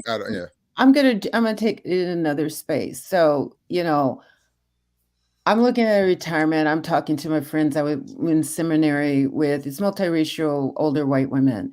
And increasingly we start saying maybe we're anarchists and we just don't know it.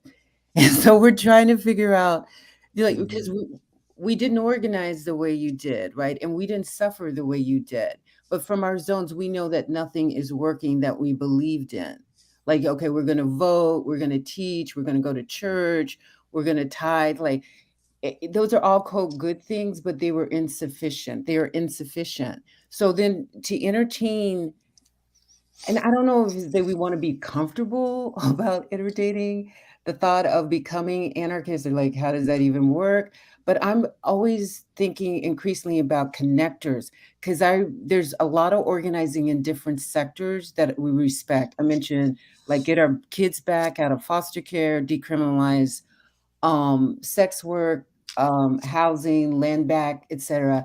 I'm just trying to figure out a language that even when we disagree, we remain connected and will continue to explore the contributions of anarchism. Because I actually want to say this, and this reflects on me and my petty bourgeois stuff, right? When you first hear the term, people get a little unnerved because they're like, oh, that's not going to be structured. Who's in charge, right? Because we're drilled down to be frightened. But even when I was doing those anthologies years ago, and I had to go to AK, to get permission to reprint your work and other people's work, like the people at the university were laughing, like, what's that? That's not real. And it's like, yeah, we'll wait and see what happens. And now it's real, right? Now they recognize in the academy, they teach it. The way they interpret it is likely not going to be something relevant to the ground. So if we were more connected, could you discuss what that would look like? I don't care that we disagree or don't fully agree on stuff.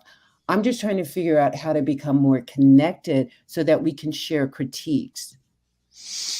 Well, let me make one distinction here so that people understand where I'm at. As I said, there are various schools of anarchism, and in the first book I wrote, and in the continuing book I wrote, that there are various schools of anarchism, and I guess that I've always positioned myself as a political revolutionary anarchist, and I make those distinctions because I am trying to rescue the tradition of anarchist socialism or anarchist communism, which was I guess you would say, was the left or the other wing of the anti-capitalist wing when Marxism and all these ideologies were coming about around at the time of the First International and all that. And so it had always been there that there was a radical perspective, that there's a alternative perspective.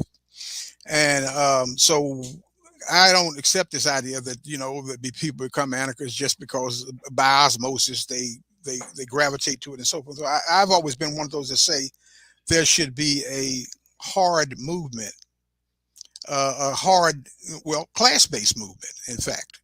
And that because I came out of the prisons as an anarchist and not out of the academy, and I'm not saying that makes me any better than anyone else. It's just that I have a perspective that I'm only concerned with ideology in theory if it works in practice and if it can provide an opposition to the power structure. I'm not concerned about it in just in actual theory or and so forth, so on, and argue that and so forth. If it doesn't have any practical impact or effect on the lives of people at the bottom, at the margins, and everything, if those people aren't touched by it. So I wrote this book and other things to say, to give a definition of anarchism that has never been given before.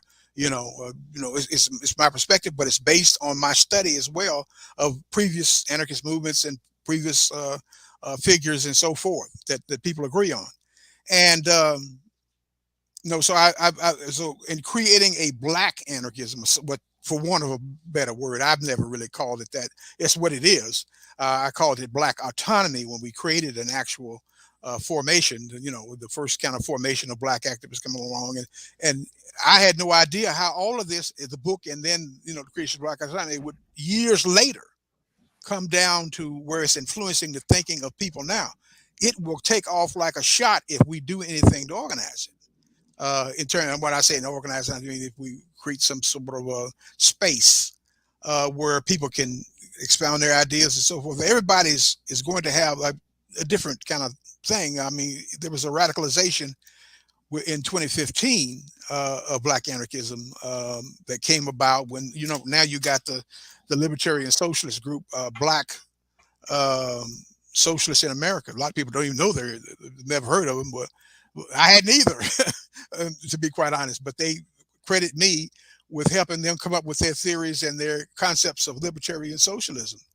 And then there's Anarcata, who, I'm not a part of their movement and so forth on the inside, but they also say that they were influenced by anarchism, the Black Revolution, and created their own tendency and so forth as a result of that. So there are groups around already, but I still think we're at the beginning phases in some respects.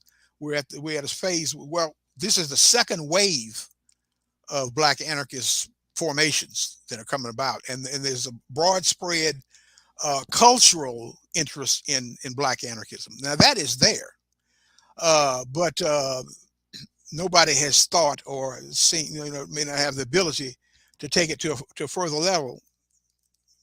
I'm interested in, before I leave this plane of existence, of trying to open the door even further.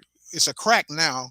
I want to kick it in completely so that the black anarchist tendency will just be there as a real living host of organizations, a new culture, but it's based on, the old black culture is based on the black radical tradition and all these things I'm saying. It's based on that. It's linked to that. And but to create something, you have to come with the original vision, the original source of ideas, and that's what that's what anarchism and the Black Revolution was. It was the original ideals, and then we created the first living black anarchist formation. Now, we were criticized heavily by all kinds of groups and that are linked with the white radicals and so forth and so on, and that still happens today. The reason I had even gotten in touch with a group like Anarcata is because they were saying to me that they were still being criticized for organizing a black anarchist tendency even now.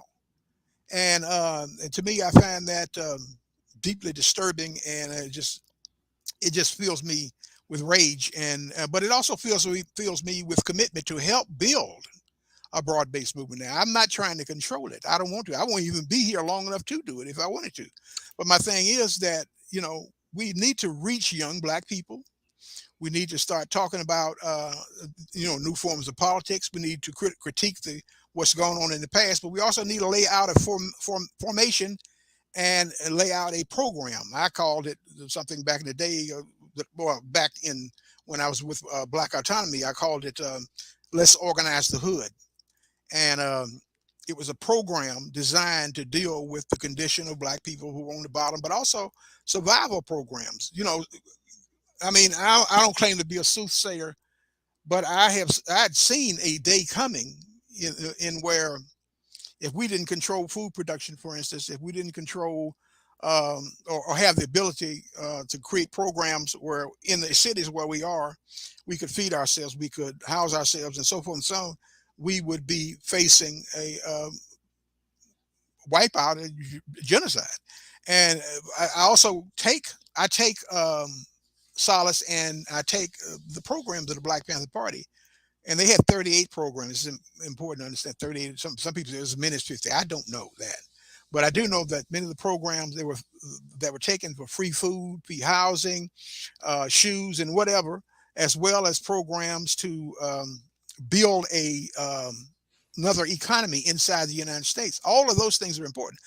I don't tell you that that alone can defeat capitalism, but it's a program designed to give us a basis of coming together and surviving while we're in the process of overthrowing this system. You do talk about dual power, which is some renewed focus these days. So there might be something to your soothsayerism. There is, just quickly, I'm sensitive to this. So I heard you almost sort of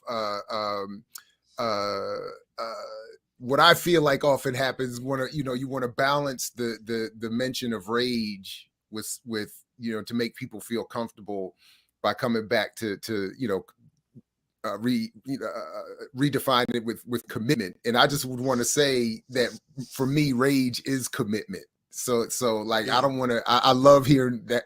I don't want to. Rage and anger are underrated, in my opinion. So, but Dr. James has put a couple questions in our chat, and if I can, I'd like to try to frame a big question, because I know we're sort of headed towards an end here this morning. But in your book, you talk about, as you've already said, anarchism is free or libertarian socialism, and you talk about the formation of, in terms of how anarchism would work. You talk about, as I understood what you were writing, you talk about federalism, and say that federalism is a form of social organization in which self-determining groups freely agree to coordinate their activities. Federalism is not a type of anarchism, but is an essential part of anarchism. So when Dr. James raises a question about, should we be engaging in maroonage? Is this escape or fighting the state? And for those of us who are often conditioned to think of some form of a state as necessary, albeit in a very different form of control and organization. I guess the simple question is, how does anarchism work? When we're trying to convey and maybe proselytize a little bit and answer some of these questions in just normal day-to-day conversation, how does anarchism actually work? Because as I said, it does have that branding issue as being white, as being about chaos. And sorry, so, Dr. James, yes, you're back. Yeah, go ahead, please. So, sorry, I'm multitasking. So, I just want to add on to Jared. So my interest is not so much how it works, because I think organically we will collectively figure it out. And I wouldn't use the term branding, but I'm using the term connectors. Maybe they're synonyms. I don't know. But this, I'll just tell you where I stand. I think if we had 20% of the land, like at the turn of, obviously not this century, but the other century, and now we have 1%, is because it was stolen and we were driven off the land. Nobody gives up, 200 acres to go to Chicago, right? Unless you have to. So one of the things for me is like, then how do we talk more clearly, as you have, Mr. Ervin, because you have the background, and others, about security or safety? How do we talk about creating these zones, the autonomous zones, where, in my mind, police always come up? My background's 180 different from you. I grew up on military bases, so I kind of, their reach is pretty impressive and their violence is off the chart. Like, so if the police are being militarized, as you pointed out, if the prisons are expanding, how, I'm looking for language to better convey the need for autonomy, the need for defense. There's the intellectual, the political, as you said, political revolutionaries, but a lot of talk is going on now about love. And I don't want to dismiss it like it's just airy, but I think I know we have an emotional need to feel connected, but also to feel secure.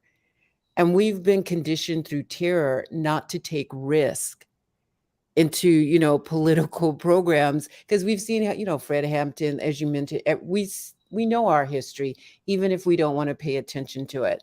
So I'm just trying to understand if this is maroon or not maroon, if this is a safety apparatus that we also build.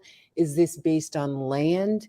How does the intellectualism work with women, children, and these other categories? I know I'm putting a lot on the table right now, but that's because I respect you and I have a lot of questions. Well, to answer the question about how does anarchism work, uh, it works the way that you want it to work. It's a tool. It's an ideology. It's a broad-based theory. So you incorporate based on the historical conditions, based on the material conditions, based on the moment in history. It's based on what you can accomplish when you can accomplish it. You can build communes. You can build uh, community-based communes, or you can build a commune large enough to take over the city, for that matter. You could build. We could have what I like to talk about is revolutionary autonomous movements or zones. And although we're still within the framework of capitalism and so forth, we create. You've heard it said about in the belly of the beast. You've heard that said innumerable times, and that's what, in one sense, I'm saying. But that's a that's kind of like a stage of survival. It's a pre-revolutionary stage when you're doing these things. You're creating a culture, a counterculture, so that our people, would be able to fight the authorities, fight the state, and at the same time be able to survive. But we need to have long-term ungovernability. One of the ways that the state controls us in this period, and it has been since the death of the Black Power movement, when they gave the Black Democrats the right to take over the streets, in manner of speaking, uh, we need to have a new kind of politics that's not even based on um, nation state politics. We need direct democracy. Somebody mentioned it. Direct democracy is actually, or we can use it as, and I talk about it, as a means to circumvent and undermine the electoral system, which controls our people in a neo-colonial way. We need to be able to build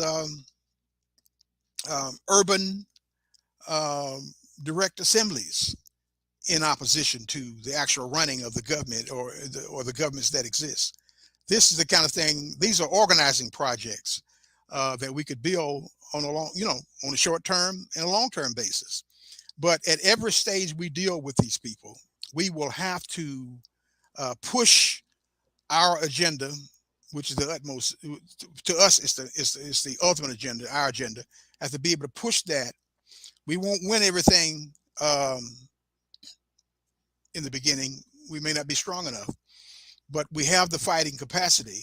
Um, Not to mention the fighting forces, but we have the fighting capacity that we can fight for and win many of the things we want. We have the right to even fight for.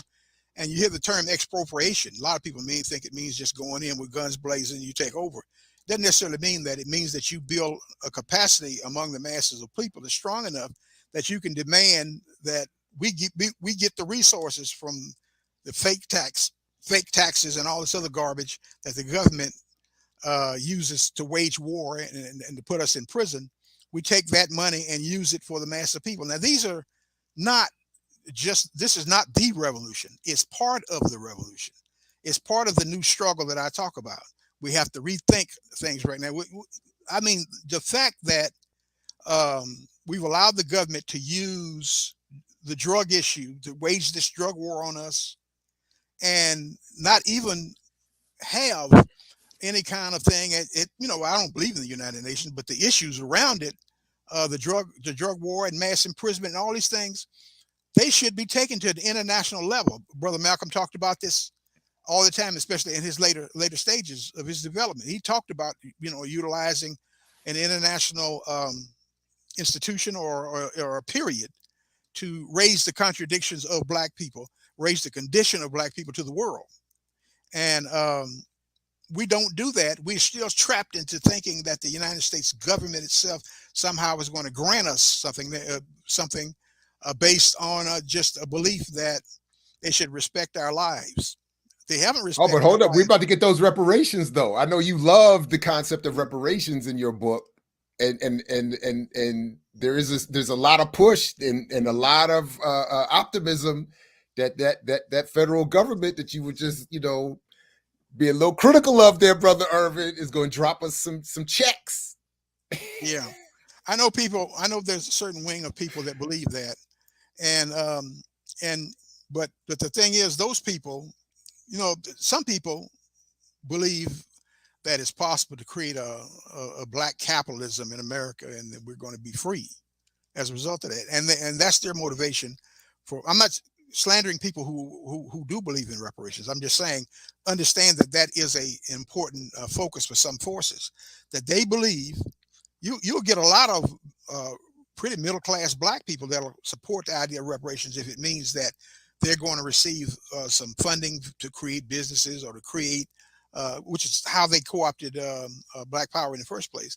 But that we're going to be able to have a functioning black capitalism and so forth, and we'll be able to rule. They want black faces to rule over the black community. I mean, you got some of that, and that's just a reality. And I make reference to that. On the other hand, do I believe that the government owes us money, or is responsible for our condition? Yes, I believe that. But I also believe that how we go about obtaining it is as important as what we obtain and what we do with it. You know what I'm saying? So I think there has to be a struggle over this. There has to be I don't accept any garbage about all black people think alike and all. By this time, we should know all this. We should know that we should seen enough black traitors in political office and in business and everywhere else. We should have seen enough black traitors to know that there's a traitor class, and their thing is to keep us in misery. And if they can profit from it, great. There's some people I know have even hollered for black entrepreneurs in the prison system. Because poor people are going to prison anyway, we should have some black entrepreneurs that make money off of them.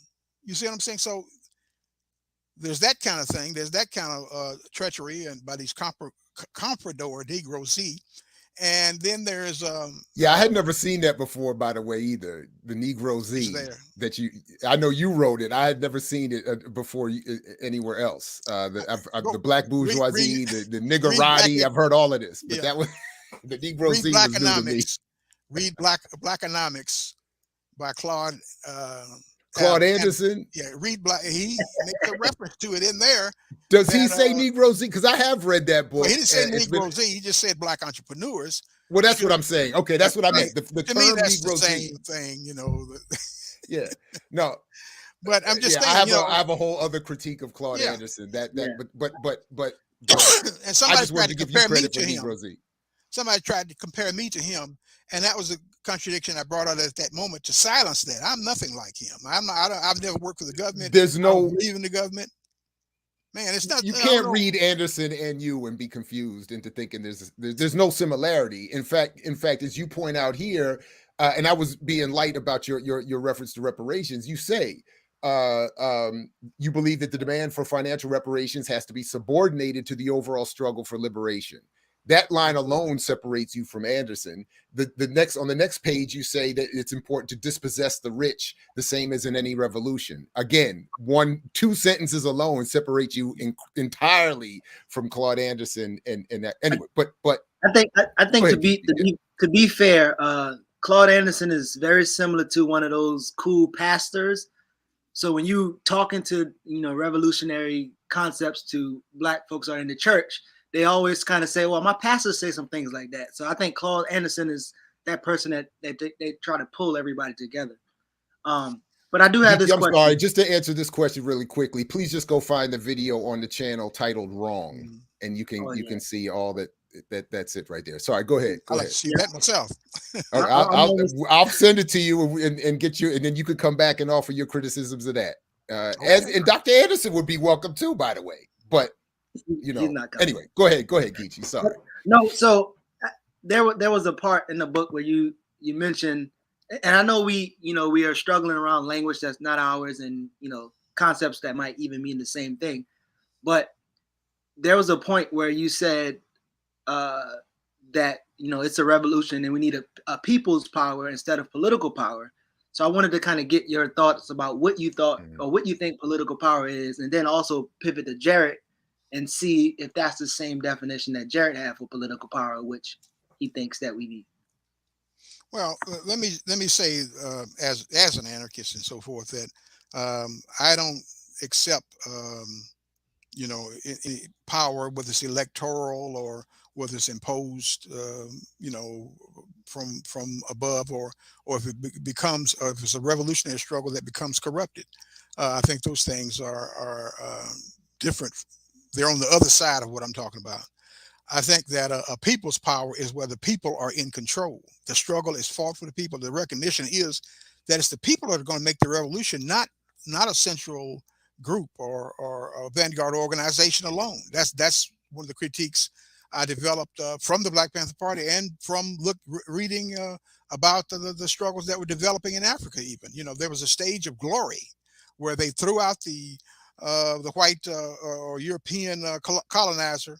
But then they were oppressed again with the corrupt black politicians in league with the bankers who created the neo-colonial regime. And we see this, or we saw it just recently in South Africa, and continue to see the effects of that. And so we have to understand that there is a stage in most struggles. There is a stage of the anti-colonial struggle, for instance, of Black Power and other movements, where the movement was correct. It was making new history, and it seemed as though it was going to change the world. And fundamentally, it did to some extent.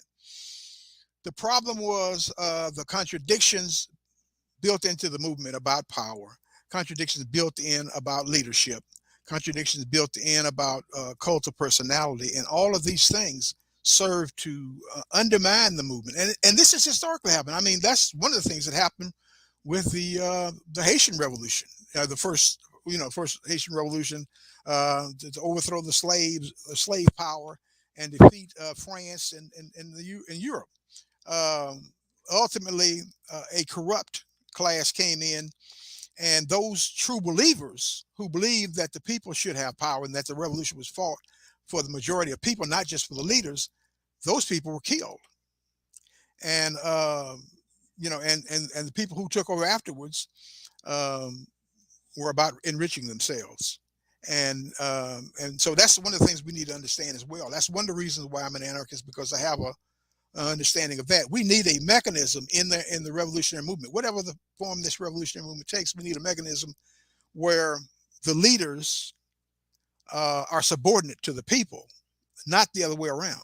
Not that the leaders rule over the people. That's what we've had with this authoritarian left tendency. So my critique is based on that historical premise, that historical and political premise, that we have to look at real living history that has unfolded to understand how we got here. That's why I started off saying, how the hell did we get here? What are we seeing now? And if you do a research, you'll be able to go back and understand how we got to this point, this place. And then we will be able to say that just as they created a counter-revolutionary movement to beat us back, and that's what has happened, over the last 30 years or so. But historically, that's what's happened over the course of long hundreds of years that we've been enslaved in this country.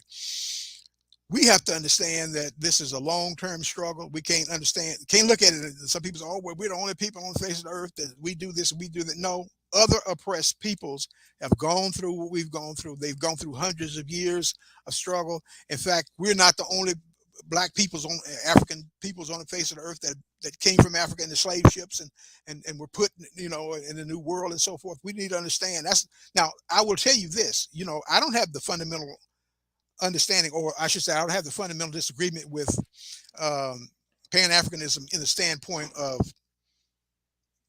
we look at the international situation of Black people all over the world, and we constitute a force, a potential force that can overthrow this entire capitalist system, you know, and neocolonialism and all of it. We could do this. I don't look at it in terms of that. I think that it has value. I've never said, oh, it's just nonsense and don't listen to it. It's just a bunch of opportunists. I haven't said it like that. I haven't looked at it. I've said that I don't think the thinking goes far enough to deal with the contradictions of the anti-colonial struggle, which came later. They influenced very much, and as did the Garvey movement.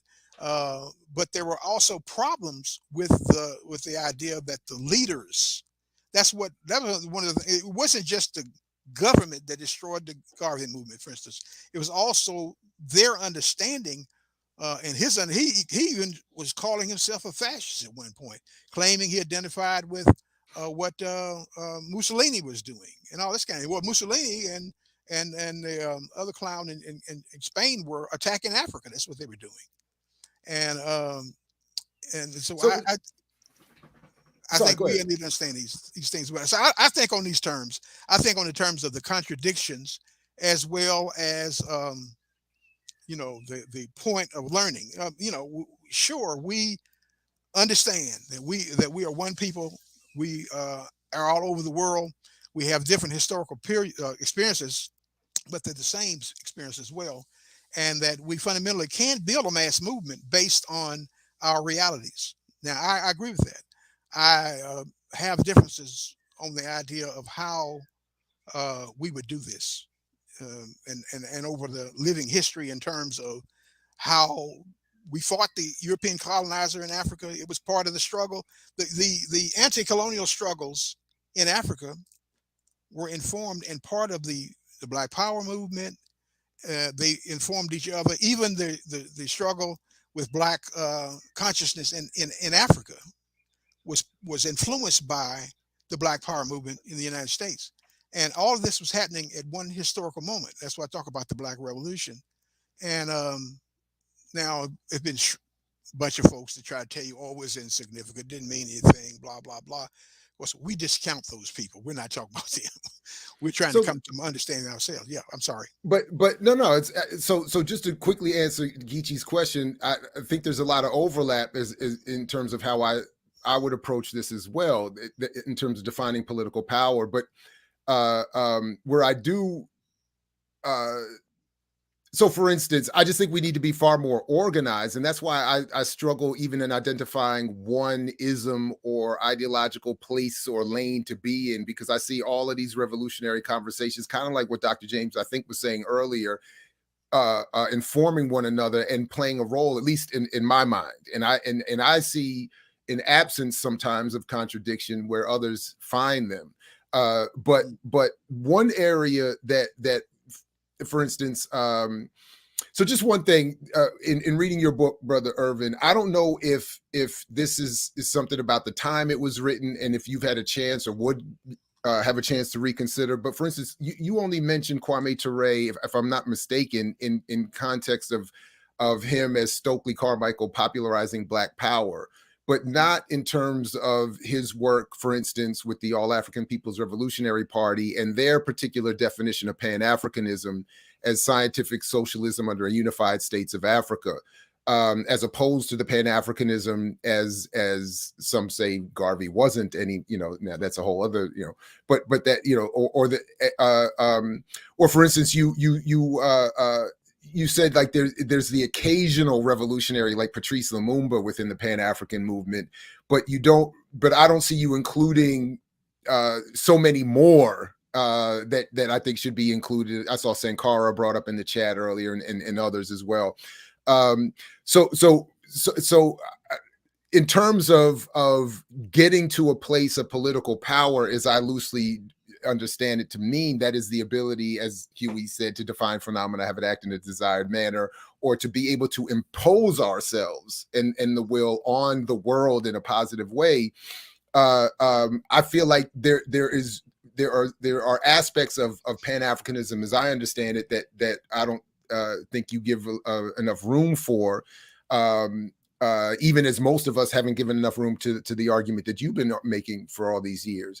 So I say that to say that when I see Dr. James put in our chat and raise the question of why not request the last 40 million that might be left with the funded movement and buy communal land and housing across 30 states? Or what if all property purchased through reparations or tithing belong to the collective? I think all of that are good places to start, but all require a level of organization that we do not have, and that would account for uniformity, if not unanimity, in our political positions, that would say on these issues we can organize and again impose ourselves in the way I take as a vibe that you've written very well in your book, brother. There's a vibe in your book that is very inspiring. So anyway, I think I'm all over the place there, but in general, I just think that I agree in terms of political power. I'm not talking about Democrat, Republican, electoral politics. I'm talking about the big political, like I guess a big P, the ability to say if we want to move in an anarchist direction, if we want to move in a Pan-Africanist direction that I'm defining, or whatever direction, we have the ability to do it, and we're organized in a way to say, we're defining reparations as something that goes to a collective.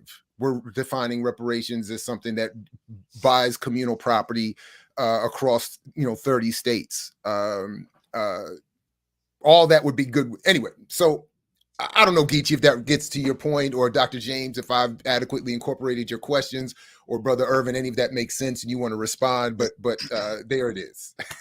When I went to South Africa some years back, I think it's 2011, at the time of the anti-racism conference put on by the United Nations, all kinds of forces came. Grassroots movements from all over the world came.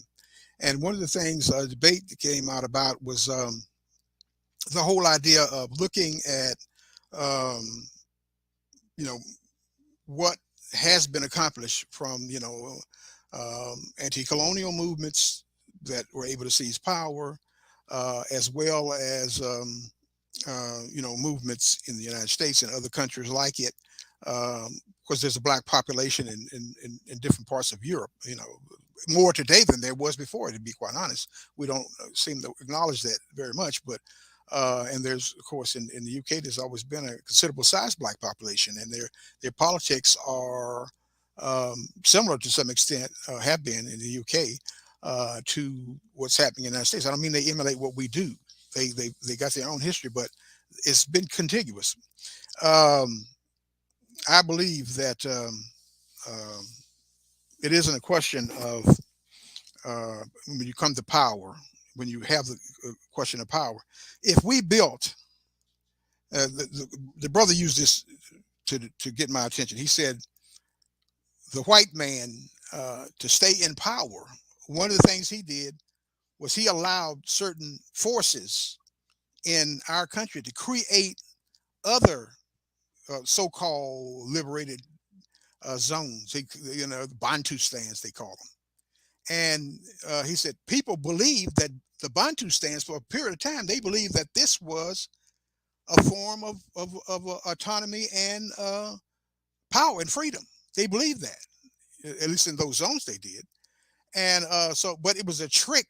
It was a neo-colonial trick by the white master. So we have to be careful of a situation where we settle for just creating movements on a short-term basis, or create I should say a short-term basis, creating the movements and be satisfied with in 30 states or and so what have you, and not understand that if we do not destroy the capitalist system, if we do not destroy neo-colonialism, it will do to us in the United States, whatever we create, if white power is still in existence and powerful, it will do to us what it has done in Africa and other parts of the world. We cannot take ourselves, out of history. Somehow we're an exception. That's an American thing, Yeah, But no, I appreciate that, and I'm sorry I didn't clarify because I'm just writing in the chat and stuff. But yeah, I guess there was this thing when I was saying about security apparatus and so forth. Like, yeah, we're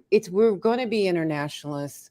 We have to deal with the empire because the empire is going to deal with us. It's like we don't bring the war to the empire. Empire brings war to us. Then we have to be war resistors. But I was just trying to quantify it. Like it'd be 3, whatever.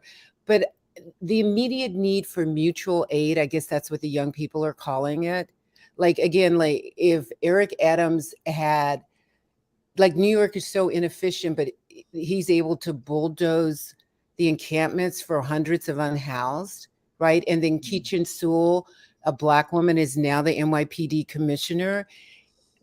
The state will never work for us. And it's just putting a lot of Black faces, as you pointed out, in a lot of different places, but it's still not going to have a return.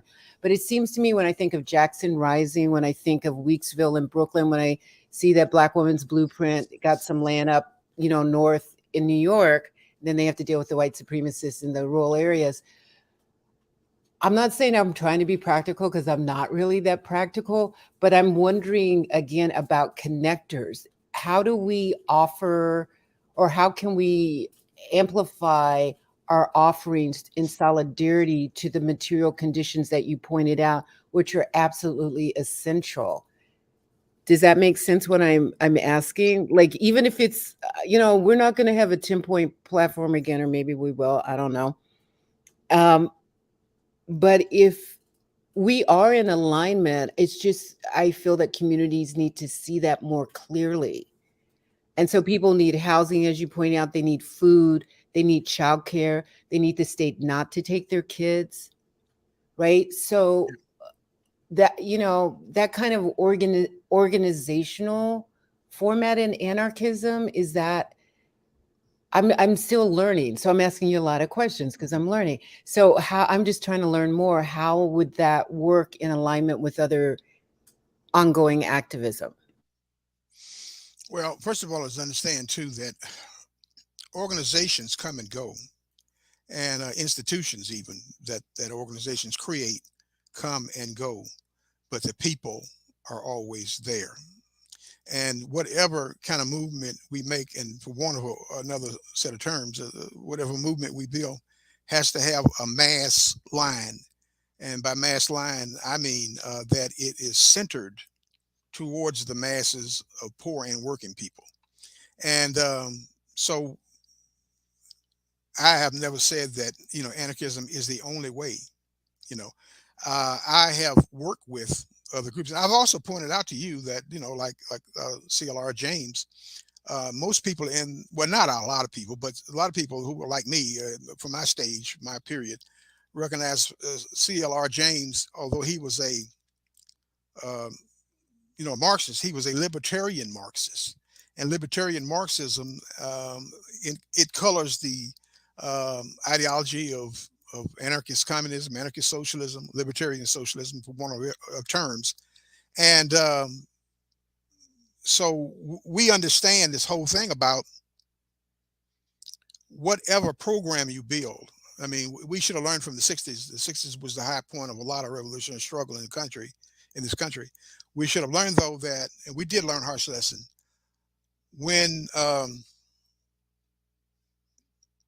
we don't include the masses of people to the degree that the masses are up front, if we depend on leaders who alone have, possibly feet of clay, who lose track of who they should be serving and all these kinds of things, we have this long drawn out death knell from the movements themselves. In this period, we have to build a movement that is based on the material conditions of people right now. For instance, I don't know, maybe I'm wrong. I'll put it out here. I don't know that there is a Black mutual aid movement in the United States yet. There should be. There should be an urban mutual aid movement in all the cities, and we should be training Black organizers to serve the communities. Now, this isn't the issue. It's an issue. It's a way of connecting, even in this period. Somebody said, well, you can't build survival programs now. I think that not only can you build a survival program, you can build a survival movement. You can call it the Black people survival movement. I don't care what you call it, but we can build it now. The problem is the political will and the ability to, for instance, there are people who, because I'm an anarchist, and I'll be upfront about it, won't work with me. They feel like I'm somehow a white boy's sell out or what. I think I've gotten beyond that now. I mean, I've been an anarchist for 52 years. But I'm just saying, you know, and then they did that to let me just be clear, they did that to Marxists. I remember the arguments that raged in the movement about how Marxists were sellouts to the white man and so forth and so on. I don't even hear those things now. Oh, you're not listening closely enough, my man. I'm not saying they don't exist. I'm not saying that they don't exist. Here's what I'm saying. I don't say that they don't exist, but they don't dominate. They don't dominate. That's what I'm saying. And I think that we need to get beyond the sterile thinking and get beyond the insular thinking, but we're all within a space, and everybody just talks about this stuff and, you know, back and forth, and not realize that the whole purpose of revolutionary theory, and I started off with this, and I'll continue with it. It's about organizing. It's about reaching the masses with a program, not just a program.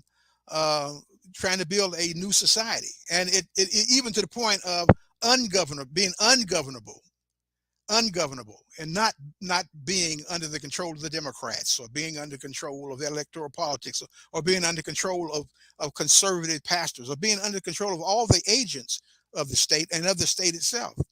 I mean, we live in the United States, we live in an empire, but we also have the ability on the inside to create our own culture, and even to the point of where we can slay this beast that we are being oppressed by. So let me just say this: I don't in any way minimize the fact that there's pessimism, there's defeatism, and all these things came about as a result of the destruction of the Black Power movement, and the coercion and the co-optation of the Black Power movement and making it into something else, you know. But in this period, at this moment in history, right now, it's possible to take some of the things I'm talking about, to divorce them from their origins, let's say, you know, as a white anarchism or whatever, you know, and to build a new movement. Every movement and every that we're dealing with in this country comes from a so-called white source, one way or the other, whether it's a church, the Christian church for sure, but the church period. You know, Black people were in the church, but they subverted the church and made it serve the Black community. They, you know, they culturally changed the church, and they even changed it in terms of being able to, certainly in the 60s, work to empower the masses of people. So, I mean, even that is an important thing. I think we need to place things within context. See, I don't think from the standpoint of just a particular phenomena as something that exists just for its own purpose. It has to be placed within the context of living history, whether it's having lived or whatever, but it has to be placed within that context to understand whether it will work or not. You know, if a movement has existed, I mean, you know, even the Black Panther Party, and I don't claim that it was the only organization in that period or the only formation, it lasted for 15 years or more, even while it was being attacked by the federal government, even while that was happening, even while developments in the Black movement were changing, and you had collaborators and people who thought that, you know, we should go the road of electoral politics and stay there, and all these things that we see right now. All this stuff happened as a result of a struggle against and a struggle for, and the people who had created the Black Power movement, some were subverted and others were ideologically defeated, and along with state help.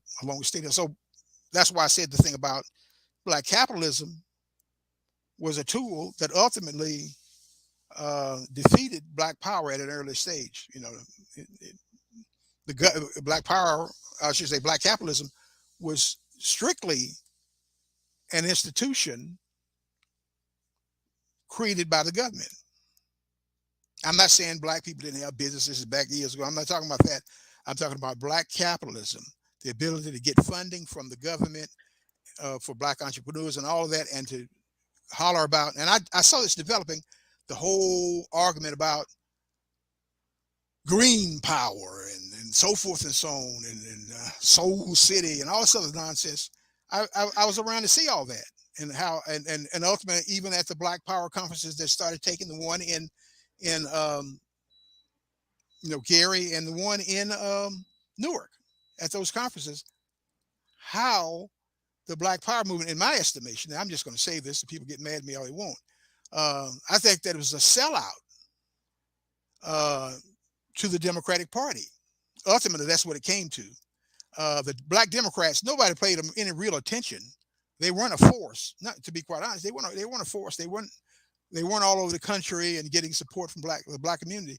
At that moment in time, the street forces, and the Black Power and the Black Nationalist movement, as well as other organizations, even like the Black Panther Party, and they were there. So whatever sellout went down, they were part of it.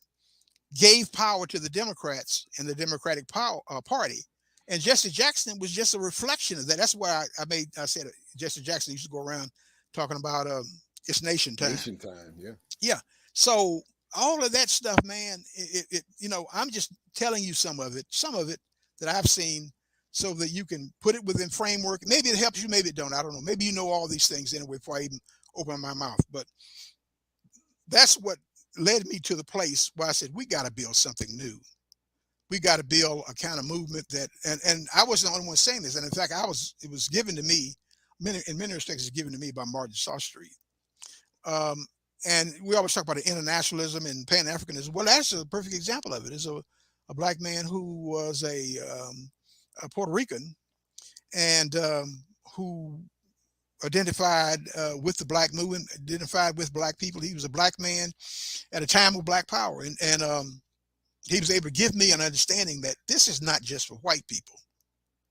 This is not just a movement based on white people's ideological positions. This is a movement that we can and should shape, and the international and universal dimension of it will allow us to build a new Black revolutionary movement.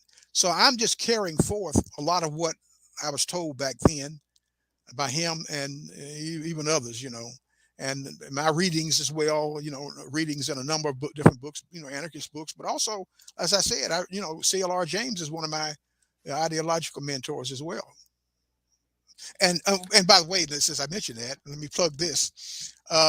Race Today, which was his journal, is coming back in the UK. His wife and some other young activists are rebuilding the Race Today magazine collective, and which I don't know if you know the story about it. It actually was the home at one point of C.L.R. James. He lived above their offices and so forth. And it was a major theoretical journal in the UK and even in the US to some extent. And I'm privileged to be on any level working with them. You know what I'm saying? That they're trying to bring back the publication. And of course, I'm going to push, my ideas, about Black anarchism and so forth, and not so much anarchism per se, So I've been estranged from the anarchist movement over a long period of time, from the overall anarchist movement, what you see today, the kids running around, white kids and this, that, and other. I'm estranged from a lot of that. It has been for years. I was criticized so fiercely and fought so fiercely within these groups that to some extent I'm persona non grata in a lot of these movements, a lot of these formations that make up the anarchist movement. So bear that in mind as well. So that goes into the history and understanding. No, I appreciate that. We've crossed 10 o'clock. I just want to time check and see how everybody's doing. If we need to wrap up, we can go a little longer if you all like and are able. But Dr. James or Brother Ervin, did you, I'll leave it to you to decide and make sure that any points or questions you want can get at least raised, if not fully answered. Yeah, I have to go, but this has been incredibly informative, and I've been reading you for years, probably decades. So it is such a pleasure and honor to meet you and be in conversation. And the so, pleasure's all mine, sister. Don't think I have been looking at and your writings, and also the book. It opened my mind in a way about native or thinkers, intellectuals. That goes even beyond Gramsci. So I thank you for even giving me the insight on that and your tremendous work where you are. I respect that. Some people say, well, they see you doing things, but they don't respect you. I respect you and I love you, and the opportunity you offered me to be in that book, it changed my life in very many ways. Yeah, I want a list of all the people who said they don't respect me.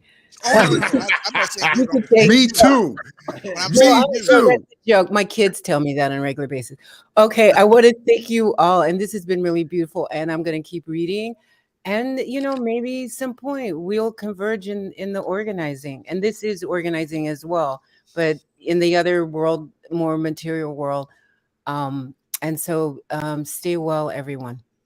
Likewise, Dr. James, thank you very much. It's always a pleasure. Anytime. Uh, Big shout out to Dr. James, as For always. sure.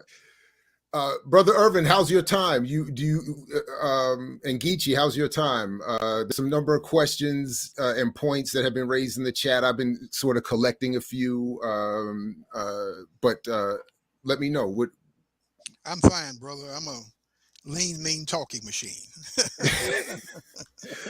Not so lean, but I hear you. I hear you.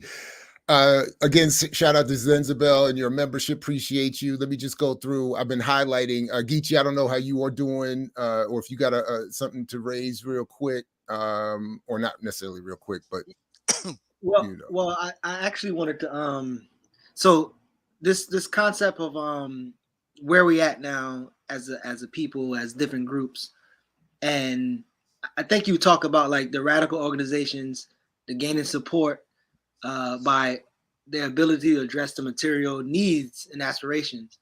But in this kind of black capitalist, this I don't know what it's evolving into now. Most people have this entrepreneurial context to their organizing, and even when they have like pending revolutionary programs, constant a line of the revolution takes money, it needs money, it needs money. So that's why they're justifying their entrepreneurial pursuit by saying it takes money. So I just kind of wanted you to respond to that. Well, I was there when Black Power, was developing, and I was also there when Black capitalism came on the scene and the effects of Black capitalism to destroy Black Power. It's very important to understand that it was created as a subversion to win over certain persons who would be Black entrepreneurs who would want federal money and so forth, would accept federal money, and would ultimately begin a critique of Black Power, that we're not fighting for freedom or the freedom of the masses. We're fighting to just get some money to build a new class of black people, and to build a black capitalism. And somebody, I can't, forgive me, who it was, it may have been you that was saying about anarcho-capitalism. Well, these sort of people surface in all kinds of movement and all kinds of movements, and they make the same argument. And that is that we need to be radicals because we can radicalize capitalism so that capitalism will then serve our needs. And I really still do look at Malcolm X's. I mean, there's a lot of people who've written, long, lengthy academic articles and so forth, and I can respect that. But what I liked about what Malcolm X, when he was talking about in his last days, talking about capitalism and how capitalism was a beast that fed on on the people that it exploited, fed on the poor and fed on people who were on the bottom. And of course, so we get to this point, and in the third world, they were used comprador native vassals, want to call them that, or flunkies or whatever. They would use them and they would empower them to take over the governments and rule over the people. In the United States, they use the electoral system in the Democratic Party primarily to do the same thing, in my estimation, do the same thing. They rule over us. We're not supposed to have an independent grassroots perspective that's independent of the establishment and independent of, a struggle that's not legalistic, a struggle that is not electoral and this sort of thing. That's kind of like the framework we're in right now. So those people who went down the road of capitalism, um, they fundamentally destroyed the Black Power movement. Now, some people say, "Oh no, it continued on and it did this and that." Well, listen, I'm talking about the movement that was a grassroots movement, that was a youth-based movement, that was a movement that was independent of and was a transformation of, in fact, of the civil rights movement and so forth. I'm talking about that movement was destroyed, and many of the majors people in that period. All we hear about is a few leaders, and we hear about a narrative of how it developed with the leaders said this and the leaders did that and blah blah blah blah blah. But we don't hear about how on the local level people form their own autonomous movements. They form their own radical tendencies, some of which we don't even know about today. A lot of people don't know. I think about Cleveland, Ohio, and Nandu Lathan, and I can't remember the other brother's name. Forgive me. At this point, that's what old age does to you. But they created a radical tendency that was not the Black Panther Party, and they went out and had a shootout with their forces had a shootout with the white racist cops when they would come into the Huff community, and of course I didn't live in. Let me just point out I did not live in Cleveland, but I know about these things, and like I said, that's what being a witness to history affords you to do.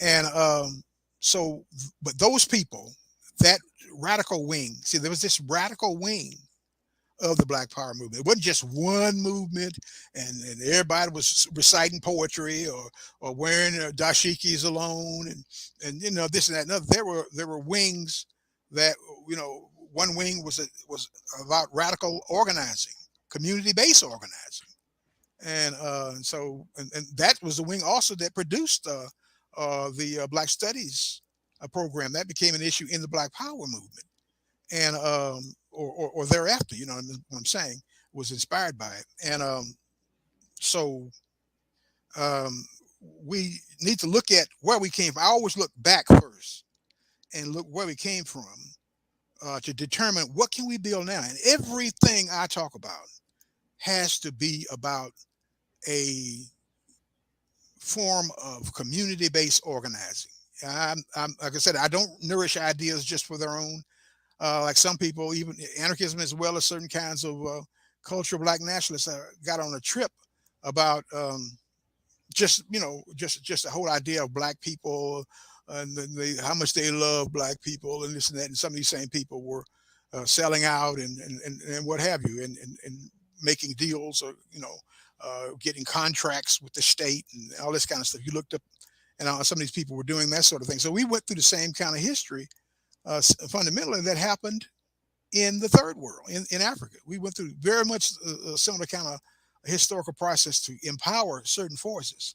So that's what COINTELPRO was designed to do. I tell people it wasn't just to destroy. It was designed to destroy existing organizations that had a following. It had a mass following.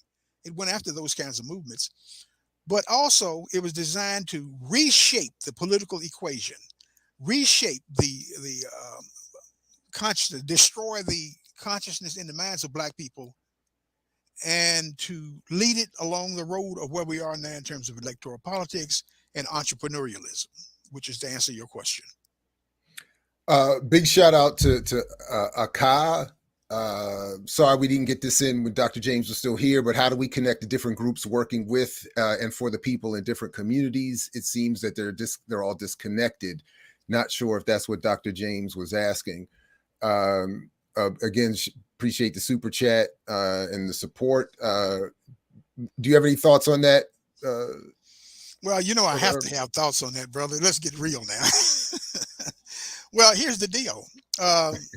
We don't, being an old organizer is like being a scientist or a chemist or something. You attempt certain things to see whether they work and what things work best.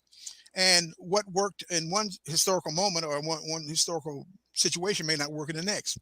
But we do know this: if you can create a politic that people can identify with, then you can build a movement in your community. Find out what it is the people in your community want. Create in other words, create an organizing base, an organizing group in the community that's independent of the government, independent of the corporations, independent of all this garbage that exists in this period, and reach the people on the fundamental level in the communities where they are. All this stuff that's happening in the Black community right now, I'm not gonna say all of it, but most of it is because fundamentally the movements that should be existing have abandoned these communities, and so therefore things that happen all the time that we know about, somebody getting shot and somebody, all this every day, this kind of stuff happens. It's because of the contradictions, economic and social contradictions that came about when we were, one, abandoned, and two, had the social funds, the underdevelopment in the Black community, so that people don't have a way of making a living, and the government knows this, and the government used this. First, it's used drugs. Let's give it form. They created the drug economy in the Black community. The federal government created it. We know even from the period of when the hell was being raised around finding out the CIA was using drugs to not just weaken the community, but to obtain funds and give power to cops, because that's what happened. The paramilitary policing came about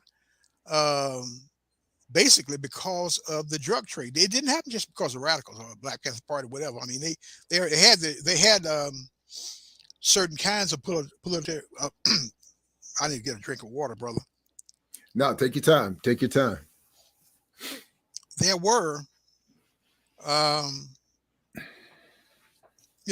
government used the drug trade to justify today's paramilitary policing.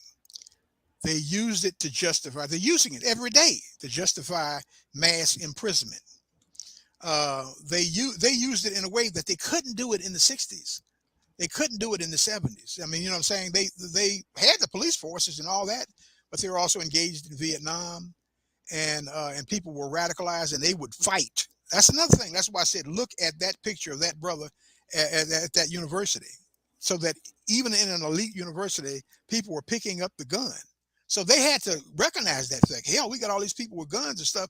We're not organized to be able to combat them.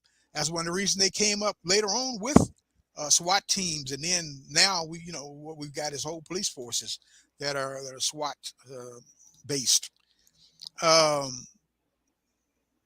we need to know how we got to a crisis, right now, and how we got to where Black people are being shot down in the street today. That is no accident. I'm not saying it didn't happen back in the day, but when it happened, people responded to it. And for years and years here, people were being killed and nobody responded to it except on the local level, and maybe the family of the person who was being killed. So it's important to understand that. That's how we even got to Black Lives Matter, it becoming a national movement and so forth. But there have been people struggling. I told somebody in my hometown, we had a movement against police terrorism, and when I got out of prison, I got out of prison in 84, I think it was, and got involved immediately with a local group whose father, a woman led by a sister, whose father was murdered in the city jail. And we started the campaign. I became part of the campaign, actually became one of the leaders of it. And so there were groups like that all over the country already, way before Black Lives Matter, or people think things just start in their time frame. They only are acquainted with that. And they think that that's how everything started, just in this immediate moment. No, it goes back a long period of time. There's a long history leading up to where we are. And there's been a long history of struggle. And that's what I'm trying to tell people, is that I come out of struggle. I don't come out of I'm not disrespectful, but I don't come out of the academy. I don't come out of, the labor unions or something like that. I come out of the street. I'm not a person of financial resources, and so forth. I'm a poor person. And so I have an understanding, having, in the communities I live in, and so forth, that the struggle can't be waged, in my estimation, effectively by people from outside of the community, even Black people outside the community. I'm not saying that in an absolutist way, but I am saying that Black working class people in their communities the most important movements you can build are the ones that they themselves can take over. From the beginning, they created whatever, but those moves that they can take over themselves and build are the most effective movements.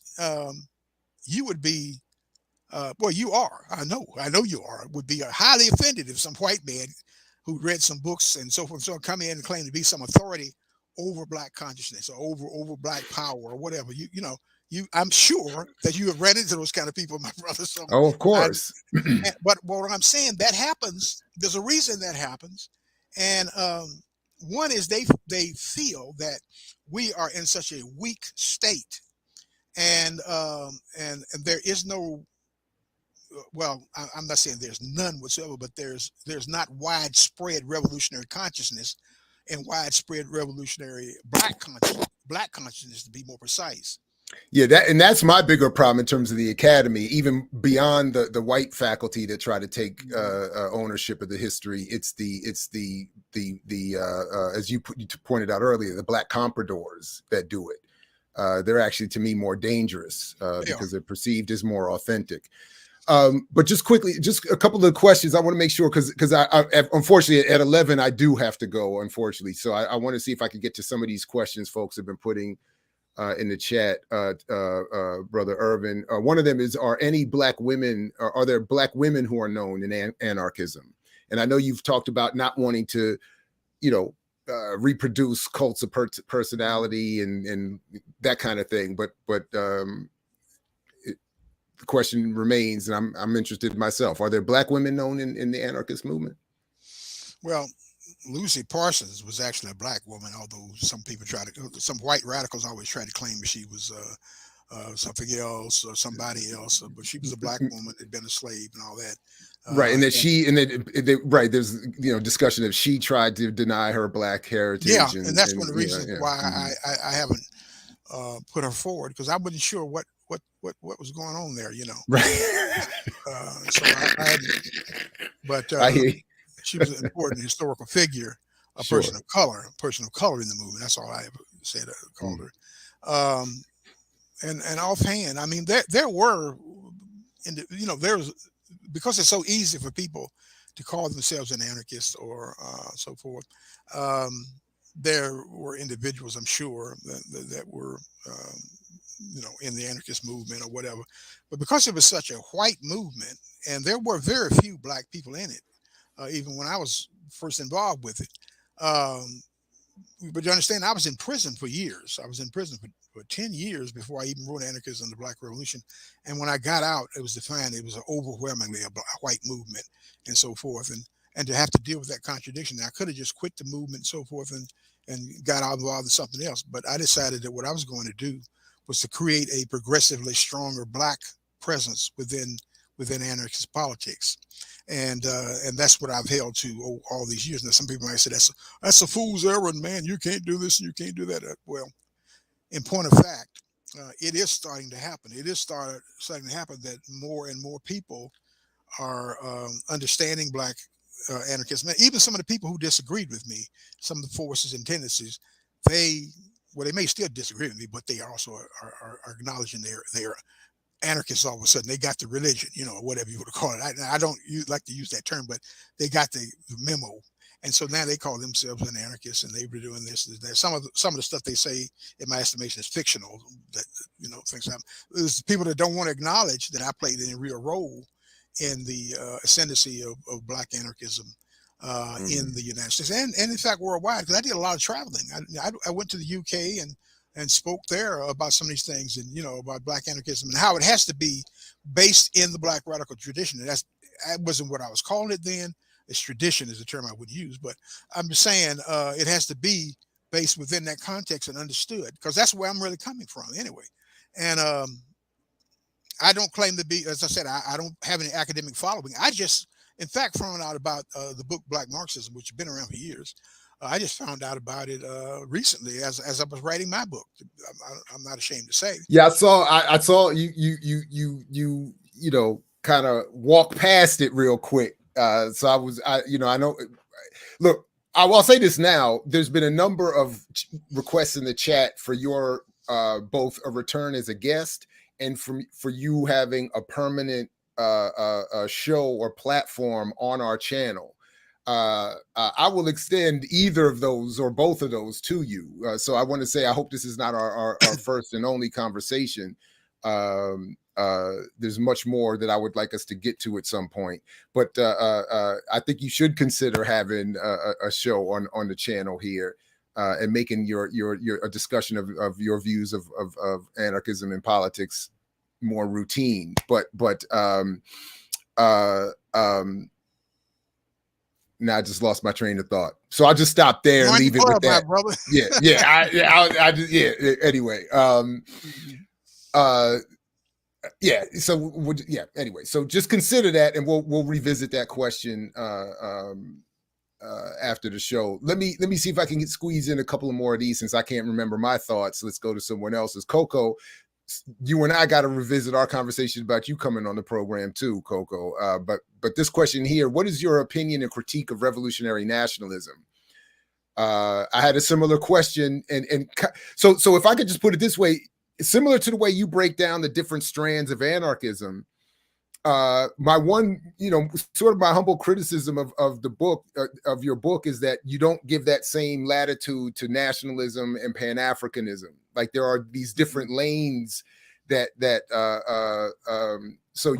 anyway, but specifically to this question, because I don't recall that you say much about the distinctions of nationalism in your book, but this idea of revolutionary nationalism, where are you, or where does anarchism or Black anarchism or your approach fit with that, if at all? Well, I'm surprised to hear you say that. I've always recognized that there was a revolutionary Black anarchism, and that in fact, it came out of that tradition. The Black Panther Party was certainly a revolutionary Black anarchist movement. I'm sorry, not anarchist, nationalists, Black nationalist movement. I apologize. And there were others also out of that period. I to be quite honest, I thought that the League of Revolutionary Black Workers was one of the most influential and important organizations of the entire 1960s campaign, right along with the Black Panther Party and of course SNCC, after it changed and adopted Black Power as its ideology. So I think that it is a tendency. I have tremendous respect for it, but at the same time, I recognize the limitations. Some of the same people who if you look up, and of course you can pretty much figure out what I do and what I am as an organizer and as a person. I'm not joining the Democrats. I'm not joining the Republicans. I'm not joining any establishment political organization. But you look up, and a great many of the people who were instrumental figures in the Black nationalist movement have now become spokespersons or joined the Democratic Party, or in the Democratic Party. And now, to me, I'll just be quite honest, coming from back in the day, they would call that selling out. You sold out to the man. But some people believe that it's an important thing that we join the Democratic Party, because in their minds, this is where the Black people are. I think this is a swamp. It has been proven to be a swamp, political swamp, for any radical forces to go there. So I think revolutionary Black nationalism has some value there, but I don't think their critique goes deep enough for me. And it pretty much it takes us back to this thing about, well, we're going to build a revolutionary counterculture, but we're not going to deal with the contradictions that come from Black people claiming or thinking that they've built a free society in the belly of this capitalist beast. This society, this beast, this empire has to be dismantled before we'll ever get free. It's just the reality. So many have learned this the hard way all over the world, so we can learn from them, their failures, as well as their successes, limited successes. But we will have to dismantle this system. That means we'll have to fight it and destroy it. I mean, I'm not trying to be histrionic or alarmist or just give some false narrative about it. We will have to confront the power that be, because we're not going to be free. Now, creating institutions themselves. That's why I said I like that vibe, though. That's why I was saying I like that vibe in your book. It gives us power. There's no question about that. I've said that. I might have called it something else, or might, want to call it a counterculture, whatever. Creating that gives us a base, to be able to fight.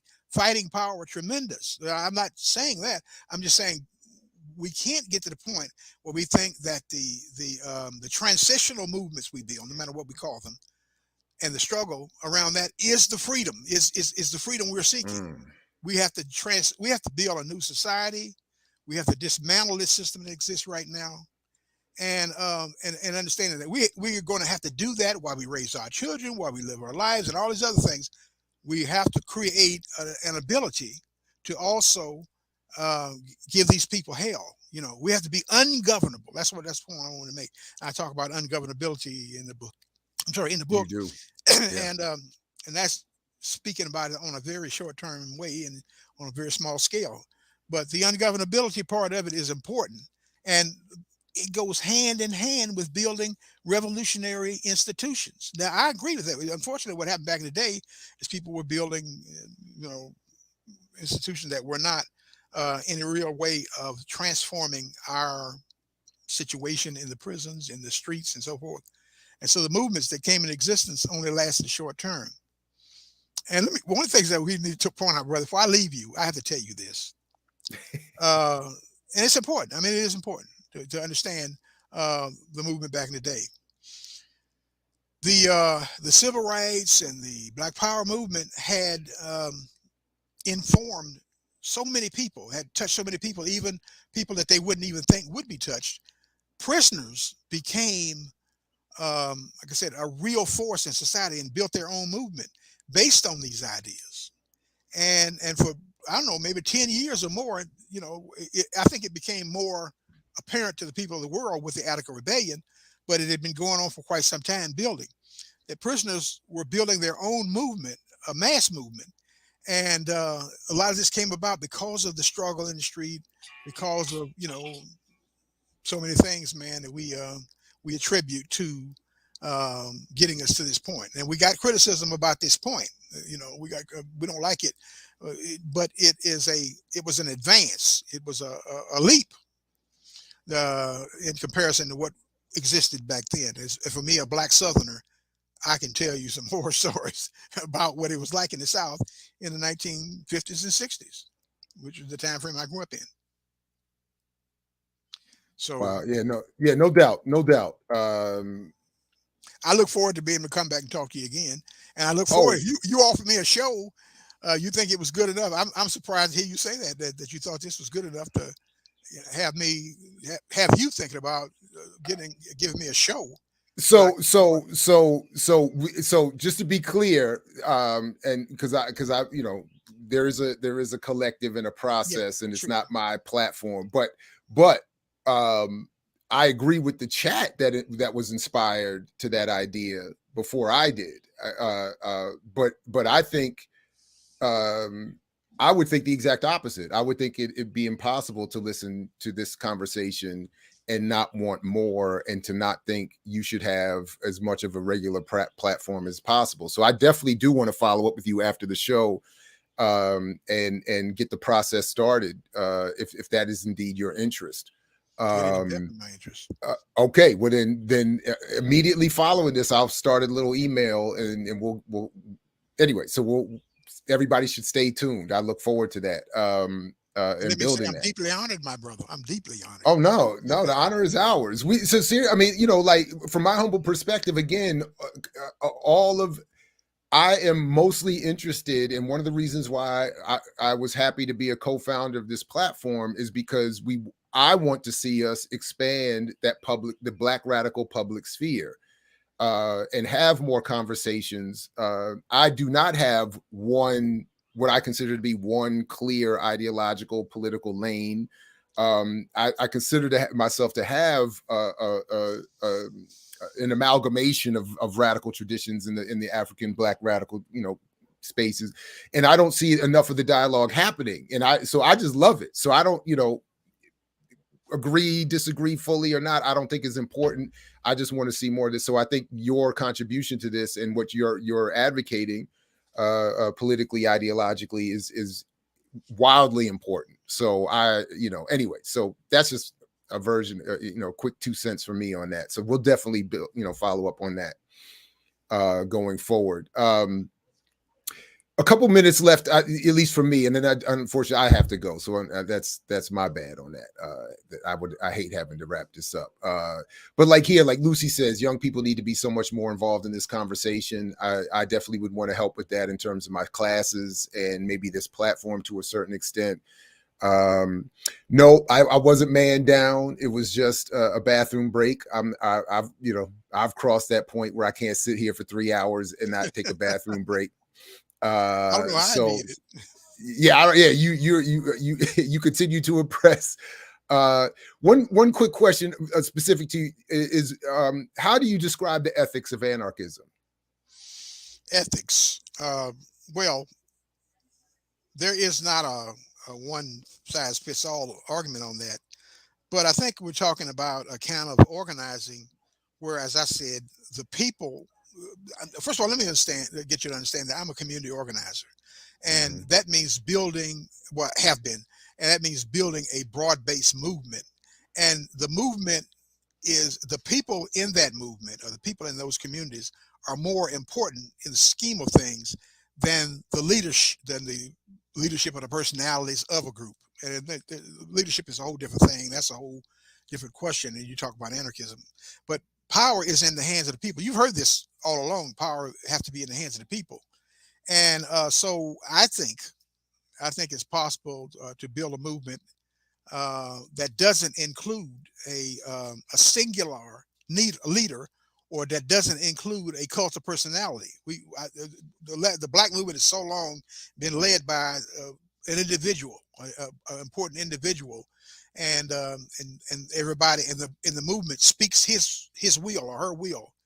I think that it's possible to build a movement where we are serving the people, and at one point, at one stage, the people are going to take over the movement as a whole. Now, it's a whole different history I could give you about what happened to Black Panther Party and how there was an attempt to create a broad-based movement as in opposition to the idea of a vanguard movement. And so those are kind of things we need to talk about. And we should have been talking about this a long time ago, to be quite honest. And it has hurt us. We don't realize how much it's hurt us to continue to be bedeviled and be sold out by the same kinds of leaders, with individualistic, opportunistic, or whatever they are.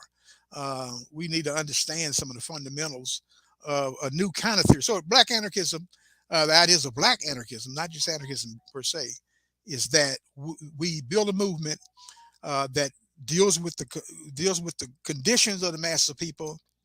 We deal a movement that is not led by these kind of leaders that you can't get out of office or get out of power. One of the mistakes of the Black Panther Party was to have the central committee that nobody could remove them. The rank and file didn't really have a strong voice. That's one of the things that people don't even talk about. It is a fact. And and so I think that is the kind of discussion that organizers have. If you're not organized, if you're not interested in organizing, why would you even be thinking about this kind of thing?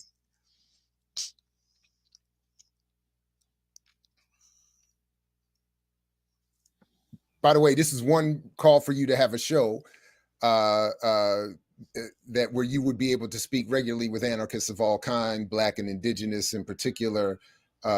So I'm in full agreement with that as a concept for a show. And as someone pointed out, I would love in the future to talk with you specifically about the issues of Black radical media, where definitely some of our interests overlap.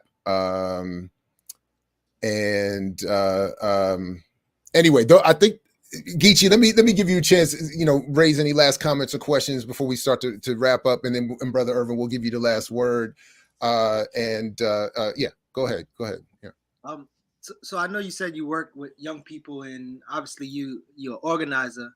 Have you seen an increase, especially in young people, just people in general, an increase in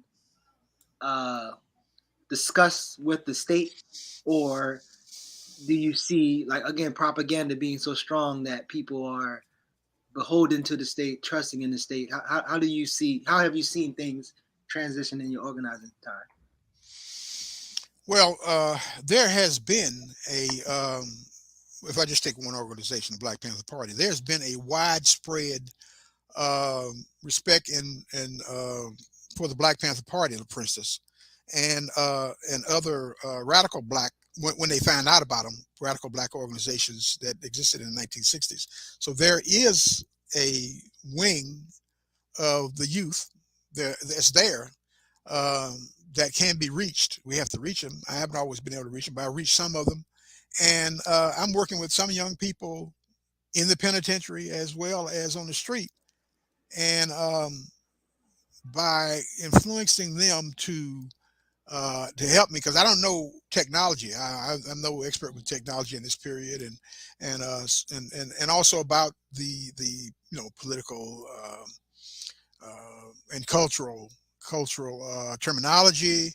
They help me with stuff like that because I come out of the well, you don't want 1940s. I come out of that's when I was born, and so I'm always speaking to young people if they'll talk to me. But at the same time, I had been isolated for years by these white anarchists and so forth. But I continue to do anarchism and the Black Revolution, continue to put that out there, and continue to talk about the possibilities of anarchism as a Black revolutionary politic and movement.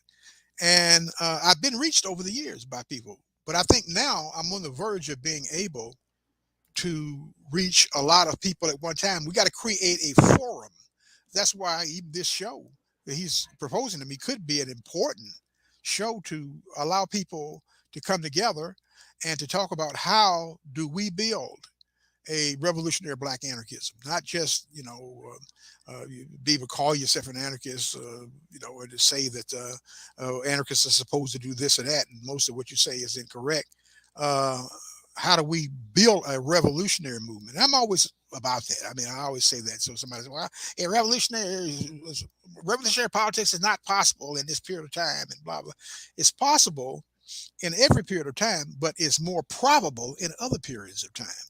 Because we've got the contradictions that exist today, we actually are at a stage when revolution not only possible, it's probable. It's just a question of when and how we do it. That's why I talk about what happens after we build the movement and what happens after we start winning. Then how do people change, or how does the movement change, and how do we keep relating to the masses of people? How do we keep involving the people and so forth, so that the people can then the people are the revolution, is what I'm saying. And how does all that play out? I don't know everything, don't claim to, but having lived through this a long time, and I've been an anarchist for 52 years. I'm 75 years old now. Clearly, I've learned some things that could be passed along. Right So, on. brother, I'm holding you to that offer, bro. Listen, I'm not. Listen to me carefully, everybody, please. As soon as we finish, I'll be sending an email beginning that process. As soon as we click end broadcast, you're going to be getting an email. So absolutely, that process is going to get started. You don't have to hold me to anything. Listen, so look, I saw a number of questions and comments, Brother Hiram. I saw, but we'll just have to pick this up another time. This will just have to be, I saw a couple people who have come in late and raised questions in the chat that have been discussed already throughout the program. So please go back and rewatch this, and it needs to be rewatched, I think, by all of us for all of that. And look, even my bosses are telling me don't forget to remind to start that process, Brother Ervin. So don't worry about that. And then yeah, so and in the interim, I'd love to have you back here for more, and we'll definitely help you get your show started and all that stuff, and get that process, and all of that. But I want to make sure to just big thanks to you, Brother Ervin, for coming through. I really appreciate your story, your history, your perspective on all these things, and this book that I'm very late to and inspired by. So I look forward to building with you some more, and this being the first of many positive interactions, my man. I appreciate you. Same here, from the heart. All right. Well, thank you very much. Stay tuned. You'll be hearing from me soon. Appreciate you. Take good care. Right. All right, Brother Geechee. Thanks to you too, man, and Diallo for staying on as long as he could. There's one quick thing that I just wanted to I can't help but respond to the hate. Please go back and check. This is why I made a post the other day. I just posted the definition of nuance on my social media. Oh, yeah. We're not doing I'm certainly not done the honor of people, paying attention to my argument or the nuance. So please check for the nuance. My point in this was just quickly that strategically, tactically, it's going to be harder to get 2/3 of white America to co-sign a direct payment just to Black people, which is what would be necessary in an appeal to the government for reparations. And I was simply saying, if you put reparations under a debt jubilee, which I think is actually more powerful and more materially beneficial to Black people in particular, but a general debt jubilee for everybody, you will get the kind of the support, broadly speaking, that would be necessary for that sort of policy to be passed, and the benefits would be greater. Getting a big check when you owe all of this money isn't going to be as helpful. A debt jubilee, even without a check, I think would, for more Black people, be more beneficial. Or we could just organize in the context of the conversation today and get everything, which is really what I'm advocating. So it's not either or. So anyway, but just check the nuance and keep coming back. Geechee, barter and build, anything coming up that we need to be paying attention to, or recently done that we need to get caught up to, or what's coming? So right now we are studying The Revolution Will Not Be Funded. So some of these dialogues and conversation are intertwined, and then we're going to continue the Where Are They Now? Blueprint for Black Power. So we'll have different guests in. We still waiting for Ricky Ryan to submit our date, but we'll have different people coming in with different shows. So those are the two things that's coming up right now. All right, right on. Yes, for us, there is a Discord link. It's in the description to all of these shows. So please check it and jump on in.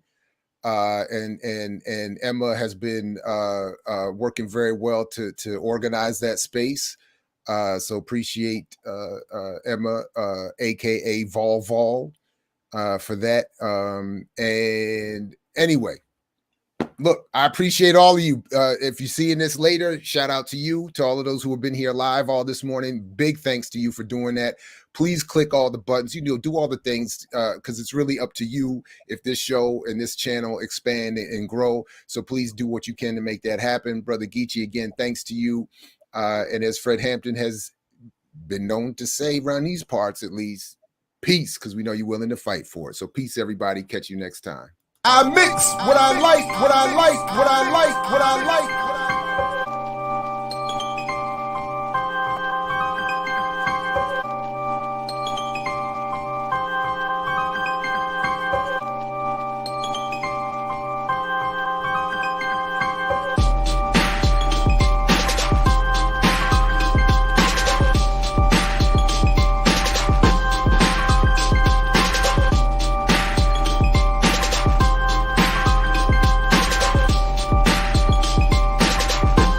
I mix what I like, what I like, what I like, what I like.